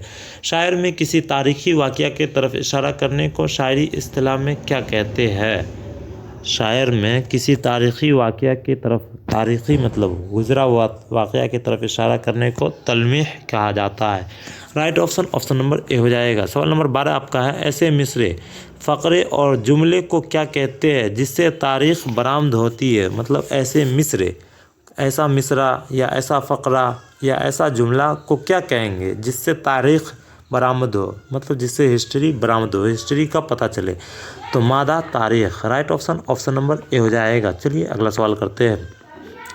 अरशद मरहूम की मौत कितने साल के उम्र में हुई थी? तो अरशद मरहूम कौन है? तो वही अता काको का बेटा। ये कितने साल के थे कि इनका इंतकाल होता है? तो इनकी मौत जो है कितने साल की उम्र में? 34 साल की उम्र में हो जाता है। तो उम्मीद आपको अब समझ में आ गया होगा अता काकोई और अरशद मरहूम का कॉन्सेप्ट। चलिए सवाल नंबर 14 करते हैं। अता काकोई का असल नाम क्या है? तो अता काकोई का असल नाम जो है सैयद अताउर रहमान है। ये काको में पैदा हुए थे। काको गांव का नाम था जो बिहार में है, तो इसलिए इसका नाम अता काकोई हो गया। अताउर रहमान से अता काकोई। चलिए सवाल नंबर 15 करते हैं। अता काकोई की पैदाइश कब हुई? तो अता काकोई की पैदाइश जो है 1904 ईस्वी में हुई थी। राइट ऑप्शन हमारा हो जाएगा ऑप्शन नंबर सी। तो यहाँ पे हमारा चैप्टर नंबर 9 भी कंप्लीट हो चुका है। अब करेंगे चैप्टर नंबर 10 को शुरू। चलिए चैप्टर नंबर 10 को शुरू करते हैं। तो चैप्टर नंबर 10 आपका है यारब चमन नज़म को गुलजार रम कर। ये जो है मरसिया है। किसका मरसिया है? तो मीर अनीस का। याद रखिएगा, आपके एग्ज़ाम में पूछा जाएगा। यारब चमन नज़म को गुलजार करम कर, ये मरसिया किसका है? तो मीर अनीस का। चलिए शुरू करते हैं। मरसिया गोई के लिए कौन सी हैयत इख्तियार की गई है? तो मरसिया गोई के लिए कौन सी हैयत इख्तियार की गई, मतलब अपनाया गया? तो मसदस का। राइट ऑप्शन नंबर ए हो जाएगा। सवाल नंबर 2 आपका है। मीर अनीस का पूरा नाम क्या है? तो मीर अनीस का पूरा नाम जो है मीर बब्बर अली है। राइट ऑप्शन नंबर सी हो जाएगा। चलिए सवाल नंबर 3 करते हैं। उर्दू के पहले मरसिया का नाम बताइए। तो उर्दू का पहला मरसिया जो है उनका नाम क्या है? नौसरहार। 2022 में ये पूछा गया था। उर्दू के पहले मरसिया का नाम बताइए। तो नाम क्या है? नौसरहार। सवाल नंबर 4 आपका है। मीर अनीस ने किस उम्र में शायरी शुरू की? तो मीर अनीस जो है वो कितने साल के थे कि शायरी करना शुरू कर दिए थे? तो मात्र 12 साल की उम्र से ही शायरी करना शुरू कर दिए थे। राइट ऑप्शन नंबर ए हो जाएगा। चलिए सवाल नंबर 5 करते हैं। 4 मिसरों पर मुश्तमिल सिनिफ को क्या कहते हैं? तो 4 मिसरों पर मुश्तमिल सिनिफ को रुबाई कहा जाता है। राइट ऑप्शन नंबर ए हो जाएगा। सवाल नंबर 6 आपका है। इब्तिदा में मीर अनीस का तखल्लुस क्या था? मतलब शुरुआती दौर में मीर अनीस का तखल्लुस जो था वो क्या था? हज़े। राइट ऑप्शन नंबर बी हो जाएगा। अगला सवाल आपका है। मीर अनीस की वफ़ात कब हुई? तो मीर अनीस की वफ़ात जो है कब हुई थी? तो 1874 ईस्वी में। राइट ऑप्शन नंबर डी हो जाएगा। सवाल नंबर 8 आपका है। आलम है ... कोई दिल साफ नहीं, मुनासिब लफ्ज़ से मिसरा मुकम्मल कीजिए। आलम है ... की जगह पर क्या होगा? मकद्दर नहीं। आलम है ... मतलब आलम है मकद्दर, कोई दिल साफ नहीं, मुनासिब लफ्ज़ से। तो राइट ऑप्शन नंबर ए हो जाएगा। चलिए अगला सवाल करते हैं। गुलदस्ता माने को नए ढंग से बांधो, ये मिसरा किस शायर का है? गुलदस्ता माने को नए ढंग से बांधो, ये मिसरा जो है किस शायर का है? मीर अनीस का। राइट ऑप्शन नंबर बी हो जाएगा। चलिए सवाल नंबर 10 करते हैं। इनमें से कौन सा शायर मरसिया निगारी के लिए मशहूर है? नीचे जो 4 ऑप्शन है उनमें से कौन सा शायर मरसिया निगारी के लिए मशहूर है, मतलब फेमस है? तो Mir Anees right option number D हो जाएगा। चलिए सवाल नंबर 11 करते हैं। मीर अनीस का ताल्लुक किस वबास्तान से है? तो मीर अनीस का ताल्लुक लखनऊ से है। राइट ऑप्शन नंबर बी हो जाएगा। सवाल नंबर 12 आपका है, मरसिया नौसरहार कब लिखी गई? तो मरसिया नौसरहार मतलब उर्दू का पहला मरसिया कौन है? तो मरसिया नौसरहार।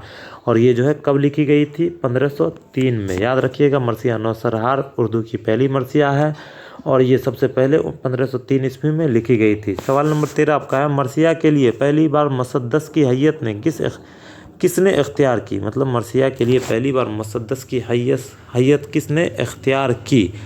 तो ये भी आपको पता ही होगा, Mir Anees. Right option number B हो जाएगा। सवाल नंबर 14 आपका है, सिनिफ मरसिया को बाम उरूज तक किसने पहुँचाया?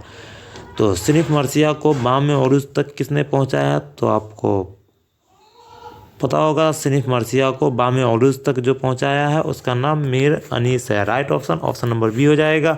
सवाल नंबर 15 आपका है, मीर अनीस की पैदाइश कब हुई? तो मीर अनीस की पैदाइश जो है 1802 में हुई थी। चलिए सवाल नंबर 16 करते हैं। मीर अनीस की पैदाइश कहाँ हुई? तो फैज़ाबाद में मीर अनीस की पैदाइश होती है। और कब होती है? तो 1802 में। चलिए अगला सवाल करते हैं। मीर अनीस के वालिद का नाम क्या है? तो मीर अनीस के वालिद का नाम क्या है? Mir Mustahsan Khaliq. Right option number D हो जाएगा। सवाल नंबर 18 आपका है, कौन सा जज़्व मरसिया से ताल्लुक़ रखता है? कौन सा जज़्व मरसिया से ताल्लुक़ रखता है? तो बीन। राइट ऑप्शन नंबर ए हो जाएगा। सवाल नंबर 19 आपका है, चेहरा सरापा और रुखसत किस सिनफ शायरी से मुताल्लिक़ है? तो मसनवी, मरसिया, कसीदा, रुबाई। तो राइट ऑप्शन क्या हो जाएगा? मरसिया। चेहरा सरापा और रुखसत ये सब मरसिया सिनफ से ताल्लुक़ रखता है। चलिए अगला सवाल करते हैं। मरसिया यारब चमन नज़म को गुलजार करम कर किस शायर की तख्लीक है? यानी कि ये चैप्टर ही आपका दे दिया, यारब चमन नज़म को गुलजार करम किस शायर की तख्लीक है? ये मरसिया है, तो मीर अनीस का। राइट ऑप्शन नंबर ए हो जाएगा। सवाल नंबर 21 आपका है, मरसिया की तमहीद को क्या कहते हैं? तो मरसिया की तमहीद को क्या कहा जाता है? चेहरा। मरसिया की तमहीद को क्या कहा जाता है? चेहरा। राइट ऑप्शन नंबर सी हो जाएगा। सवाल नंबर 22 आपका है, मीर अनीस के एक हम असर शायर का नाम बताइए। तो मीर अनीस के एक हम असर शायर का नाम जो है मीर दबीर अली है। राइट ऑप्शन नंबर सी हो जाएगा। सवाल नंबर 23 है, एक फूल का मजमून हो तो डॉट डॉट से बांधो खाली जगह को मिसरा मुकम्मल कीजिए। तो इस खाली जगह पर क्या हो जाएगा? 100 रंग। एक फूल का मजमून 100 रंग से बांधो, खाली जगह भर गया। चलिए अगला सवाल करते हैं। मीर अनीस किस सिनफ शायरी के लिए मशहूर है? तो मीर अनीस जो है कसीदा मरसिया लिखा करते थे, तो मरसिया शायरी से मशहूर है। राइट ऑप्शन बी हो जाएगा। सवाल नंबर 25 आपका है, रज का ताल्लुक किस सिनफ से है? तो रज का ताल्लुक जो है मरसिया सिनफ से है। राइट ऑप्शन नंबर ए हो जाएगा। सवाल नंबर 26 आपका है, किसके मसाइब को शायर में कलमबंद करने का नामी रिवायत मरसिया है?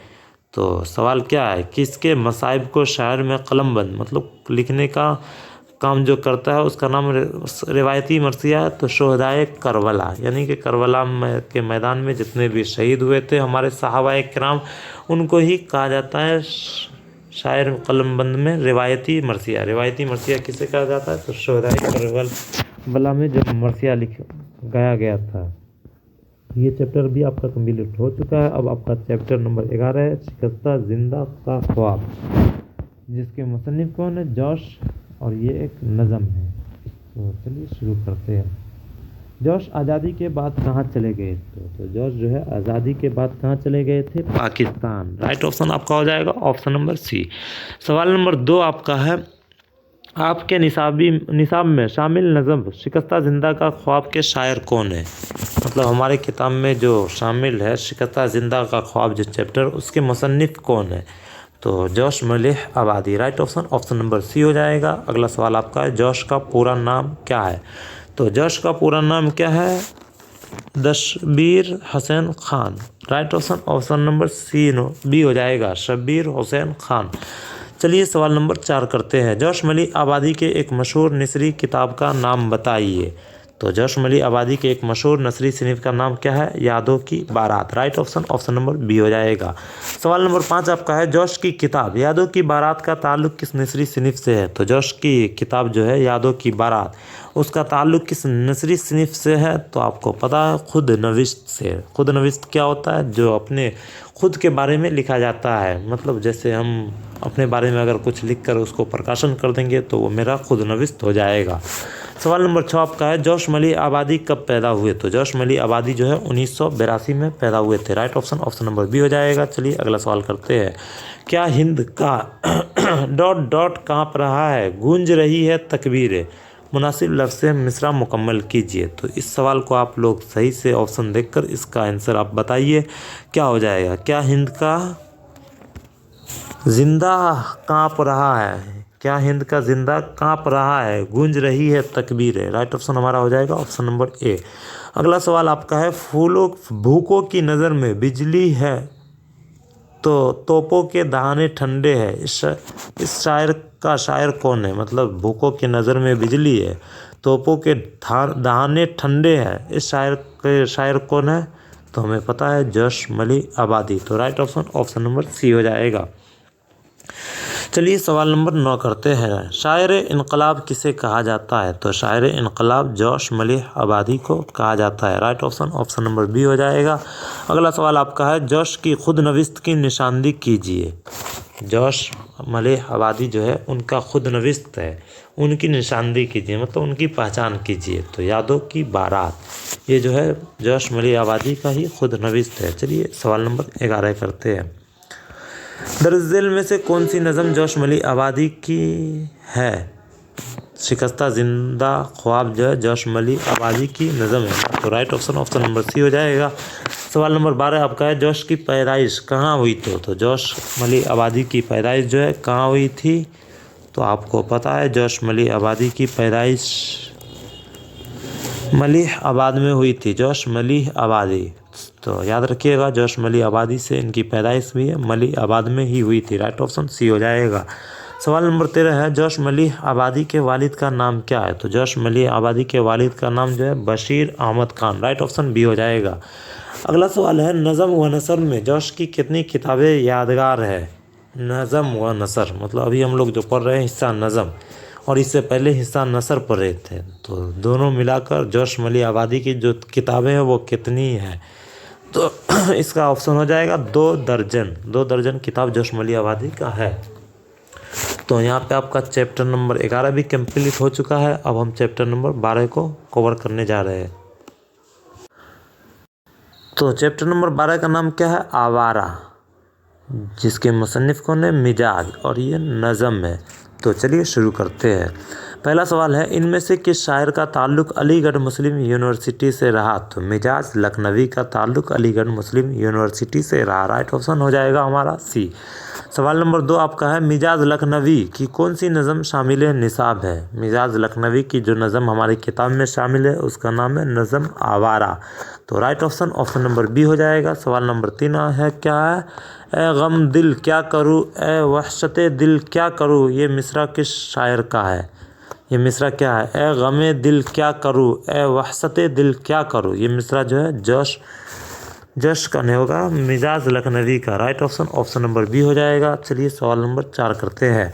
अलीगढ़ मुस्लिम यूनिवर्सिटी का तराना किसने लिखा? तो अलीगढ़ मुस्लिम यूनिवर्सिटी का तराना जो है मिजाज लखनवी ने ही लिखा है। तो राइट ऑप्शन नंबर ए हो जाएगा।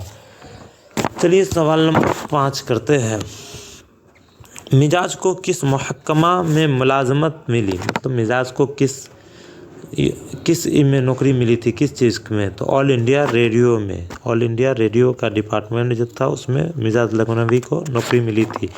चलिए अगला सवाल करते हैं। मिजाज की पैदाइश कहाँ हुई? तो आपको पता है मिजाज लखनवी की पैदाइश जो है कहाँ हुई थी? रदौली में। राइट ऑप्शन नंबर ए हो जाएगा। अगला सवाल आपका है, मिजाज ऑल इंडिया रेडियो में कब मुलाजिम हुए? मतलब मिजाज लखनवी जो है ऑल इंडिया रेडियो में कब नौकरी करना शुरू की? तो 1935 में। राइट ऑप्शन बी हो जाएगा। अगला सवाल है, नज़म आवारा किस मशहूर शायर की तख्लीक है? तो नज़म आवारा जो है किसका है? मिजाज लखनवी का। राइट ऑप्शन बी हो जाएगा। चलिए अगला सवाल करते हैं। शोहरत की रात और मैं नाशाद व ना कारा फिरू ये मिसरा किस शायर का है? मतलब शायर एक दिया है, शोहरत की रात और मैं नशा व दना कारा फिरू ये मिसरा भी मिजाज लखनवी का ही आवारा नज़म से लिया गया है। चलिए अगला सवाल करते हैं। मिजाज की पैदाइश कब हुई? तो मिजाज की पैदाइश जो है कब हुई है? 1911 ईस्वी में मिजाज लखनवी की पैदाइश होती है। राइट ऑप्शन बी हो जाएगा। अगला सवाल है, मिजाज के वालिद का नाम क्या है? तो मिजाज लखनवी के वालिद का नाम क्या है? सिराजुल हक। राइट ऑप्शन नंबर ए हो जाएगा। चलिए अगला सवाल करते हैं। मिजाज इलाज किस पागलखाने में हुआ? मिजाज लखनवी पागल हो गए थे, तो उसका इलाज किस पागलखाने में हुआ था? तो रांची के पागलखाने में। और ये नज़म आप पढ़िएगा, मिजाज लखनवी के बारे में ही बताया गया था। चलिए सवाल नंबर 13 करते हैं। मिजाज लखनवी की वफ़ात कब हुई? तो मिजाज लखनवी की वफ़ात जो है 1955 में होती है। राइट ऑप्शन नंबर ए हो जाएगा। चलिए सवाल नंबर 14 करते हैं। शोहरत की रात और मैं वना कारा फिरू मुनासिब लफ्ज़ से खाली जगह को भरिए। तो शोहरत की रात और मैं नाशाद व ना कारा फिरू। तो राइट ऑप्शन हमारा हो जाएगा ऑप्शन नंबर बी। चलिए सवाल नंबर 15 करते हैं। मिजाज का ताल्लुक़ किस सूबा से? तो आपको पता है मिजाज का ताल्लुक़ उत्तर प्रदेश से है। राइट ऑप्शन नंबर सी हो जाएगा। चलिए अगला सवाल करते हैं। मिजाज की तालीम कहाँ तक हुई? तो मिजाज की तालीम BA तक हुई थी। राइट ऑप्शन नंबर ए हो जाएगा। अगला सवाल है, मिजाज का मजमुआ कलाम आहंग कब शाये हुआ? तो मिजाज का मजमुआ कलाम आहंग जो है 1938 में शाये हुआ था। तो राइट ऑप्शन नंबर बी हो जाएगा। तो यहाँ पे आपका चैप्टर नंबर 12 भी कंप्लीट हो चुका है। अब हम चैप्टर 13 को कवर करने वाले हैं। तो चलिए थोड़ा सा स्पीड करते हैं यहाँ से। पहला सवाल है, तारीख़ अदब में वली किसके दरमियान एक पल की तरह दिखाई देते हैं? तो तारीख़ अदब में वली किसके शिमाल और जुनूब के तरफ? राइट ऑप्शन नंबर ए हो जाएगा। सवाल नंबर 2 आपका है, दक्कन का कौन मशहूर शायर दिल्ली आया? तो दक्कन का कौन मशहूर शायर दिल्ली आया था? Wali Dakkani. Right option number B हो जाएगा। अगला सवाल है, जुल्फ़ तेरी है मौज जमुना की। जुल्फ़ तेरी है मौज जमुना की इस मिसरा का शायर कौन है? तो वली दक्कनी। राइट ऑप्शन बी हो जाएगा। चलिए अगला सवाल करते हैं। दर्द दिल में दक्कन का मशहूर शायर कौन है? तो दर्द दिल में दक्कन का मशहूर शायर जो है कौन है?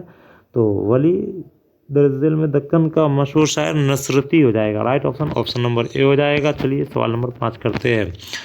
वबस्तान दक्कन के सबसे बड़े गज़ल गो शायर कौन है? तो वबस्तान गज़ल गो के सबसे बड़े गज़ल गो शायर जो है वली दक्कनी है। राइट ऑप्शन डी हो जाएगा। चलिए सवाल नंबर 6 करते हैं। इनमें से कौन दक्कन के मशहूर शायर थे? तो इनमें से कौन दक्कन के मशहूर शायर थे? तो नुसरती। राइट ऑप्शन ए हो जाएगा। अगला सवाल आपका है, वली के एक शागिर्द ने दीवाने वली का मखतूत लिखा था, इसका नाम क्या था? तो इसका नाम जो है सनाउल्लाह है। राइट ऑप्शन नंबर ए हो जाएगा। चलिए सवाल नंबर 8 करते हैं। मुल्ला वजी का ताल्लुक किससे है? ये पूछा जा रहा है ना, तो दक्कन से। राइट ऑप्शन ए हो जाएगा। सवाल नंबर 9 आपका है, वली दक्कनी का असल नाम क्या है? तो वली दक्कनी का असल नाम जो है Wali Mohammad. Right option number A हो जाएगा। सवाल नंबर 10 है, वली दक्कनी की तारीख़ी वफ़ात क्या है? मतलब वली दक्कनी कब वफ़ात पाए? तो आपकी किताब में नहीं दिया हुआ, इसलिए इसका आपको याद भी नहीं करना है। इनमें से कोई नहीं, हम टिक कर देते हैं। चलिए अगला सवाल करते हैं। वली किस मिजाज का इंसान था? तो वली जो है किस मिजाज का इंसान था? सियाह सिफत मिजाज का इंसान था। बहुत ही सीधे साधे इंसान थे। चलिए अगला सवाल करते हैं। कोचा यार ऐन ... है मुनासिब लफ्ज़ से मुकम्मल कीजिए। क्या कहा जा रहा है? कोचा यार ऐन ... की जगह पर क्या होगा? काशी। यानी कि कोचा यार ऐन काशी है। मुनासिब लफ्ज़ से मिसरा मुकम्मल हो चुका है। तो राइट ऑप्शन ए हो जाएगा। सवाल नंबर 13 है, जिसकी गिफ्तार में नहीं है मज़ा सुखन उसका ताम बासी है। ये शायर किस शायर का है? मतलब एक शायर है क्या जिसकी गिरफ्तार में नहीं है मज़ा सुखन उसका ताम बासी है। ये शायर जो है किसका है? तो ये शायर वली दक्कनी का है। राइट ऑप्शन बी हो जाएगा। चलिए अगला सवाल करते हैं। अगर बाहर आपस के घर सो मोहन एक कदम निकले, इस मिसरा में मोहन से क्या मुराद है? क्या कहा जा रहा है? अगर बाहर आपस के आपस के घर सो में मोहन एक कदम निकले, मतलब मोहन एक कदम निकले। इस मिसरा में मोहन क्या है, तो मोहन क्या हो जाएगा, माशूक। राइट ऑप्शन नंबर सी हो जाएगा। चलिए सवाल नंबर 15 करते हैं। ए वली जो लिबास तन पे रखा है, मतलब बोला जा रहा है ए वली दकनी जो लिबास तुम्हारे बदन पे रखा है, ये एक मिसरा है। इस मिसरे में वली क्या है, तो ये मिसरा में वली क्या हो जाएंगे, तखल्लुस। मतलब मिसरा जब ख़त्म होता है तो लास्ट में ये है ए वली जो लिबास तन पे रखा है, मतलब मिसरा के लास्ट में ये है तो तखल्लुस। ए वली जो लिबास तन पे रखा है, इस मिसरा में वली क्या हो जाएंगे, तो वली तखल्लुस हो जाएंगे। राइट ऑप्शन सी हो जाएगा। और ये 2020 में पूछा भी गया था। चलिए अगला सवाल करते हैं। वली दकनी ने किस मदरसा में तालीम हासिल की, तो वली दकनी जो है वो किस मदरसा में तालीम हासिल किए थे, तो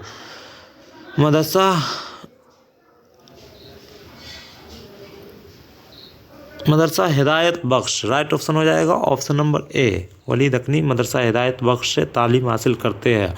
अगला सवाल है, वली दकनी की जाए वलादत कहाँ हुई। वली दकनी की जाए वलादत जो है औरंगाबाद में हुई थी। राइट ऑप्शन सी हो जाएगा। चलिए सवाल नंबर 18 करते हैं। वली दकनी मदरसा हिदायत बख्श, वली दकनी मदरसा कौन से मदरसा, तो मदरसा हिदायत बख्श। और मदरसा हिदायत बख्श में किस उस्ताद से तालीम हासिल की, उस उस्ताद का अब आपसे नाम पूछा जा रहा है। तो उस्ताद का नाम क्या था, Sheikh Nooruddin. Right option number B हो जाएगा। सवाल नंबर 19 आपका है कि शायर को शिमाल और जुनूब के दरमियान एक पल तस्वर किया जा सकता है, तो वली दकनी को। राइट ऑप्शन नंबर सी हो जाएगा। अब आपका चैप्टर नंबर 14 है। काश यूँ तेरा ना ये आईना दिल होता, काश यूँ तेरा ना ये आईना दिल होता। ये रासिक का गज़लियात है, मतलब रासिक का गज़ल है। चलिए शुरू करते हैं। रासिक का मज़ार कहाँ है, तो रासिक जो है उसका मज़ार लोधी कटरा पटना सिटी में। राइट ऑप्शन नंबर बी हो जाएगा। चलिए सवाल नंबर 2 करते हैं। ग़ुलाम अली रासिक का ताल्लुक़ कहाँ से है, तो ग़ुलाम अली रासिक का ताल्लुक़ जो है अज़ीम आबाद से है। राइट ऑप्शन नंबर सी हो जाएगा। चलिए सवाल नंबर 3 करते हैं। रासिक की पैदाइश कब हुई, तो रासिक की पैदाइश जो है 1757 में हुई थी। राइट ऑप्शन ए हो जाएगा। रासिक ने किस फ़न पर एक मुख्तसर रिसाला लिखा था, रासिक जो है वो किस फ़न पर एक मुख्तसर मतलब छोटा सा रिसाला लिखा था, तो फ़न उरूज़ पर। राइट ऑप्शन ए हो जाएगा। चलिए सवाल नंबर 5 करते हैं। रासिक को मेरे अलावे किस शायर से तलमज़ हासिल था, तो रासिक को मेरे अलावे किस शायर से तलमज़ हासिल था, फ़िदवी से। राइट ऑप्शन इसका हो जाएगा ऑप्शन नंबर ए। चलिए सवाल नंबर 6 करते हैं। रासिक का पूरा नाम क्या था, तो रासिक का पूरा नाम जो है Sheikh Ghulam Ali. Right option A हो जाएगा। चलिए सवाल नंबर 7 करते हैं। रासिक के इज़दाद मतलब उनके ख़ानदान कहाँ के रहने वाले थे, उनके ख़ानदान जो थे वो कहाँ के रहने वाले थे, दिल्ली के। राइट ऑप्शन सी हो जाएगा। चलिए सवाल नंबर 8 करते हैं। रासिक अज़ीम आबादी को किस सिनफ़ शायरी में शोहरत हासिल हुई, तो गज़ल में रासिक अज़ीम आबादी गज़ल के सिनफ़ शायरी में शोहरत हासिल हुआ था। सवाल नंबर 9 आपका है। शायर को फलक किसके इशारे पर एज़ा पहुँचाने लगा, तो शायर को फलक किसके इशारे पर एज़ा पहुंचाने लगा, महबूब के इशारे पे। राइट ऑप्शन नंबर ए हो जाएगा। अगला सवाल आपका है। क्या है, हुए है पैर हम अब दे दनी डॉट हमारा है, क्या कहा जा रहा है, हुए है पैर अब दे दनी डॉट हमारा है, खाली जगह को मुकम्मल कीजिए। तो खाली जगह में हम क्या रखेंगे, सोना रोना धोना खोना। हुए है पैर हम अब दे दनी रोना। राइट ऑप्शन हो जाएगा हमारा ऑप्शन नंबर बी। चलिए अगला सवाल करते हैं। गज़ल के अलावा रासिक को किस सिनफ़ शायरी में मकबूलियत हासिल है, तो गज़ल के अलावा रासिक को मसनवी में भी मकबूलियत हासिल है। राइट ऑप्शन ए हो जाएगा। रासिक की पैदाइश कहाँ हुई, तो आपको पता है रासिक की पैदाइश जो है पटना में हुई थी, पटना अज़ीमाबाद। अज़ीमाबाद का पुराना नाम क्या है, पटना का पुराना नाम अज़ीमाबाद है, याद रखिएगा। सवाल नंबर 13 आपका है। दर्ज झेल में से शेख ग़ुलाम अली रासिक किसके शागिर्द थे, तो मीर तकी मीर के। राइट ऑप्शन नंबर ए हो जाएगा। चलिए अगला सवाल करते हैं। रासिक के वालिद का नाम क्या था, तो रासिक के वालिद का नाम जो है शेख मोहम्मद फैज़। राइट ऑप्शन सी हो जाएगा। सवाल नंबर 15 आपका है। रासिक की वफ़ात कब हुई, तो रासिक की वफ़ात 1823 में हो जाता है। राइट ऑप्शन ए हो जाएगा। चलिए चैप्टर नंबर 15 को शुरू करते हैं। सौदा तहज़ीक़ रोज़गार, और ये आपका कसीदा है। सौदा के मुसन्निफ़ कौन है, तहज़ीक़ रोज़गार। चलिए शुरू करते हैं। पहला सवाल आपका है, उर्दू शायरी के अहद ज़रे का शायर कौन है? तो उर्दू शायरी के अहद ज़रे का शायर कौन है? सौदा। राइट ऑप्शन नंबर बी हो जाएगा। चलिए सवाल नंबर 2 करते हैं। तशबीब का ताल्लुक़ किस सिनफ़ शायरी से है? तो तशबीब का ताल्लुक़ कसीदा से होगा। राइट ऑप्शन नंबर डी हो जाएगा। तशबीब का ताल्लुक़ कसीदा से है। चलिए सवाल नंबर 3 करते हैं। गरेज़ का ताल्लुक़ किस सिनफ़ शायरी से है? तो गरेज़ का ताल्लुक़ भी कसीदा से ही है। राइट ऑप्शन नंबर ए हो जाएगा। अगला सवाल आपका है, सौदा किस खासियत से मशहूर है? सौदा जो है कसीदा गो से ही मशहूर हुए थे। राइट ऑप्शन नंबर बी हो जाएगा। चलिए सवाल नंबर 5 करते हैं। सौदा की वफ़ात कब हुई? तो सौदा की वफ़ात जो है 1781 ईस्वी में हुई। चलिए सवाल नंबर 6 करते हैं। तज़हीक रोज़गार क्या है? तो तज़हीक रोज़गार जो है कसीदा है। तज़हीक रोज़गार 2018 में पूछा था, याद रखिएगा। सवाल नंबर 7 आपका है, मदह का ताल्लुक़ किस सिनफ़ शायरी से है? तो मदह का ताल्लुक़ भी कसीदा के सिनफ़ शायरी से है। अगला सवाल आपका है, दर्ज झेल शोरा में कसीदा गो कौन है? यानी कि नीचे 4 ऑप्शन में 4 शोरा है, उनमें से कसीदा गो कौन है? तो आपको पता है मिर्ज़ा मोहम्मद रफ़ी सौदा, और सौदा का पूरा नाम पूछा जाएगा तो याद रखिएगा मिर्ज़ा मोहम्मद रफ़ी सौदा। चलिए अगला सवाल करते हैं। कसीदा निगारी का नक्काश अव्वल किसे कहा जाता है? तो कसीदा निगारी का नक्काश अव्वल किसे कहा जाता है? सौदा को। राइट ऑप्शन नंबर ए हो जाएगा। चलिए सवाल नंबर 10 करते हैं। कसीदा की तहमीद को क्या कहा जाता है? तो कसीदा के तमहीद को क्या कहा जाता है? तो तशबीब। कसीदा के तमहीद को तशबीब कहा जाता है। अगला सवाल आपका है, सौदा का पूरा नाम क्या है? तो अभी हम आपको बताएं ना, सौदा का पूरा नाम मिर्ज़ा मोहम्मद रफ़ी है। चलिए अगला सवाल करते हैं। ऐसी नज़म को क्या कहते हैं जिसमें किसी की तारीफ़ बयान की जाती है? मतलब ऐसी नज़म को क्या कहा जाता है जिसमें किसी इंसान की तारीफ़ बयान की जाती है? तो कसीदा कहा जाता है। अगला सवाल आपका है, गज़ल तशबीब से वजूद में आई, तशबीब का ताल्लुक़ किस सिनफ़ से है? तो गज़ल तशबीब से वजूद में आई, इसका ताल्लुक़ जो है कसीदा से है। चलिए सवाल नंबर 14 करते हैं। सौदा के वालिद का क्या नाम था? तो सौदा के वालिद का नाम जो है मिर्ज़ा मोहम्मद शफ़ी था। राइट ऑप्शन नंबर बी हो जाएगा।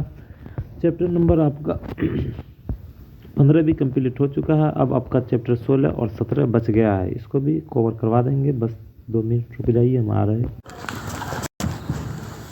तो पहला सवाल आपका है, उर्दू में किस ज़बान के तवसत से गीत की शमूलियत हुई है? तो उर्दू में जो है हिंदी ज़बान के तवसत से गीत की शमूलियत हुई थी। राइट ऑप्शन ए हो जाएगा। चलिए सवाल नंबर 2 करते हैं। साहिर लुधियानी की वफ़ात कहाँ हुई? तो साहिर लुधियानी की वफ़ात जो है बम्बई में हुई थी। राइट ऑप्शन सी हो जाएगा। चलिए सवाल नंबर 3 करते हैं। साथी हाथ बराना किस शायर की गीत है? तो साथी हाथ बराना जो है साहिर लुधियानी की गीत है। राइट ऑप्शन बी हो जाएगा। सवाल नंबर 4 आपका है, इनमें से किस शायर का ताल्लुक़ फ़िल्मी दुनिया से नहीं है? तो मीर तक़ी मीर का ताल्लुक़ जो है फ़िल्मी दुनिया से नहीं है। अगला सवाल आपका है, साहिर का पूरा नाम क्या है? तो साहिर का पूरा नाम अब्दुल है। राइट ऑप्शन बी हो जाएगा। सवाल नंबर 6 है, साहिर लुधियानी की पैदाइश कब हुई? तो 1912 ईस्वी में साहिर लुधियानी की पैदाइश हो जाती है। चलिए सवाल नंबर 7 करते हैं। साहिर लुधियानी की पैदाइश कहाँ हुई? तो साहिर लुधियानवी की पैदाइश जो है लुधियाना में हुई थी। लुधियानवी लगा हुआ है तो लुधियाना में ही होगा ना। राइट ऑप्शन बी हो जाएगा।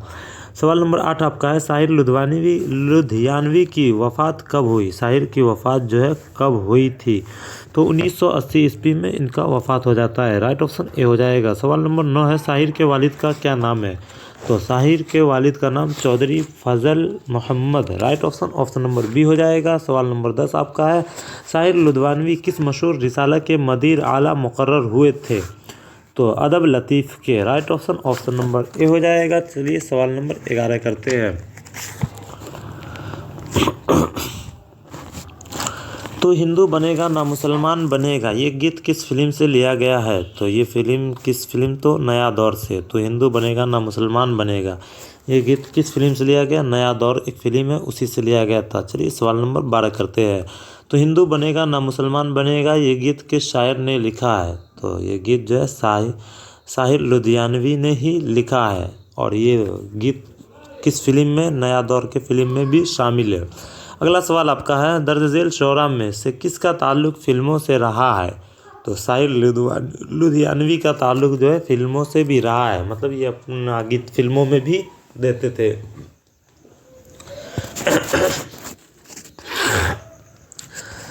तो अब आपका है लास्ट चैप्टर नंबर 17। क्या है? मसनवी, जिसके मुसन्निफ है गुलजार नसीम। तो चलिए शुरू करते हैं। गुलजार नसीम क्या है? तो आपको पता ही है, गुलजार नसीम जो है मसनवी है। 2022 और 2021 में ये भी पूछा गया था। चलिए सवाल नंबर 2 करते हैं। मसनवी कुतुब मिस्त्री के शायर कौन है? तो मसनवी कुतुब मिस्त्री के शायर जो है मुल्ला वजी है। राइट ऑप्शन नंबर बी हो जाएगा। अगला सवाल आपका है, गुलजार नसीम के मुसन्निफ कौन है? तो गुलजार नसीम के मुसन्निफ जो है Dayashankar Naseem. Right option number C हो जाएगा। सवाल नंबर 4 आपका है, सहरुल बयान। सहरुल बयान क्या है? तो सहरुल बयान भी एक मसनवी है। राइट ऑप्शन नंबर ए हो जाएगा। चलिए सवाल नंबर 5 करते हैं। दर्ज दिल में दक्कन का मशहूर शायर कौन है? तो दर्ज दिल में दक्कन का मशहूर शायर जो है नुसरती है। राइट ऑप्शन नंबर ए हो जाएगा। दक्कन का मशहूर शायर, बार बार ये क्वेश्चन रिपीट हो रहा है, याद रखिएगा। दर्ज दिल में दक्कन का मशहूर शायर जो है नुसरती। सवाल नंबर 6 आपका है, नज़म जदीद के अर्तक़ा में किस अंजुमन की तारीख़ी अहमियत है? तो अदबी अंजुमन पंजाब का। राइट ऑप्शन नंबर ए हो जाएगा। चलिए सवाल नंबर 7 करते हैं। मसनवी सहरुल बयान के मुसन्निफ कौन है? तो मसनवी सहरुल बयान के मुसन्निफ जो है मीर हसन है। राइट ऑप्शन नंबर बी हो जाएगा। क्लास यहाँ पे खत्म हो चुका है आपका। उम्मीद है आप लोग को बहुत ही ज्यादा पसंद आया होगा। अगर आपको पसंद आया है तो वीडियो को लाइक करके ज्यादा से ज्यादा लोगों तक इस वीडियो को पहुंचाइएगा। आप कोशिश कीजिएगा, आपके पास जितना भी दोस्त है जो क्लास 12 में है और उसका उर्दू है, उसके पास ये वीडियो जरूर शेयर कीजिएगा। और एक जरूरी बात आपको बता देना चाहते हैं, अगर आपको इसका पीडीएफ चाहिए तो हम तो नंबर दे ही चुके हैं। और अगर आपका कोई भी डाउट हो या आपको नहीं समझ में आ रहा है कि अब जो 1 महीना बचा हुआ उसमें हम कैसे पढ़ें, क्या पढ़ें और उर्दू में बेहतरीन मार्क्स लाए, तो आप हमसे डायरेक्ट बात भी कर सकते हैं। बात करने के लिए आपको जो नंबर पीडीएफ के लिए दिए हैं उसी नंबर पे आप मुझे मैसेज कीजिएगा, सर आपसे बात करना है, तो हम आपको टाइमिंग बता देंगे कि इस टाइम आप बात कर लीजिएगा।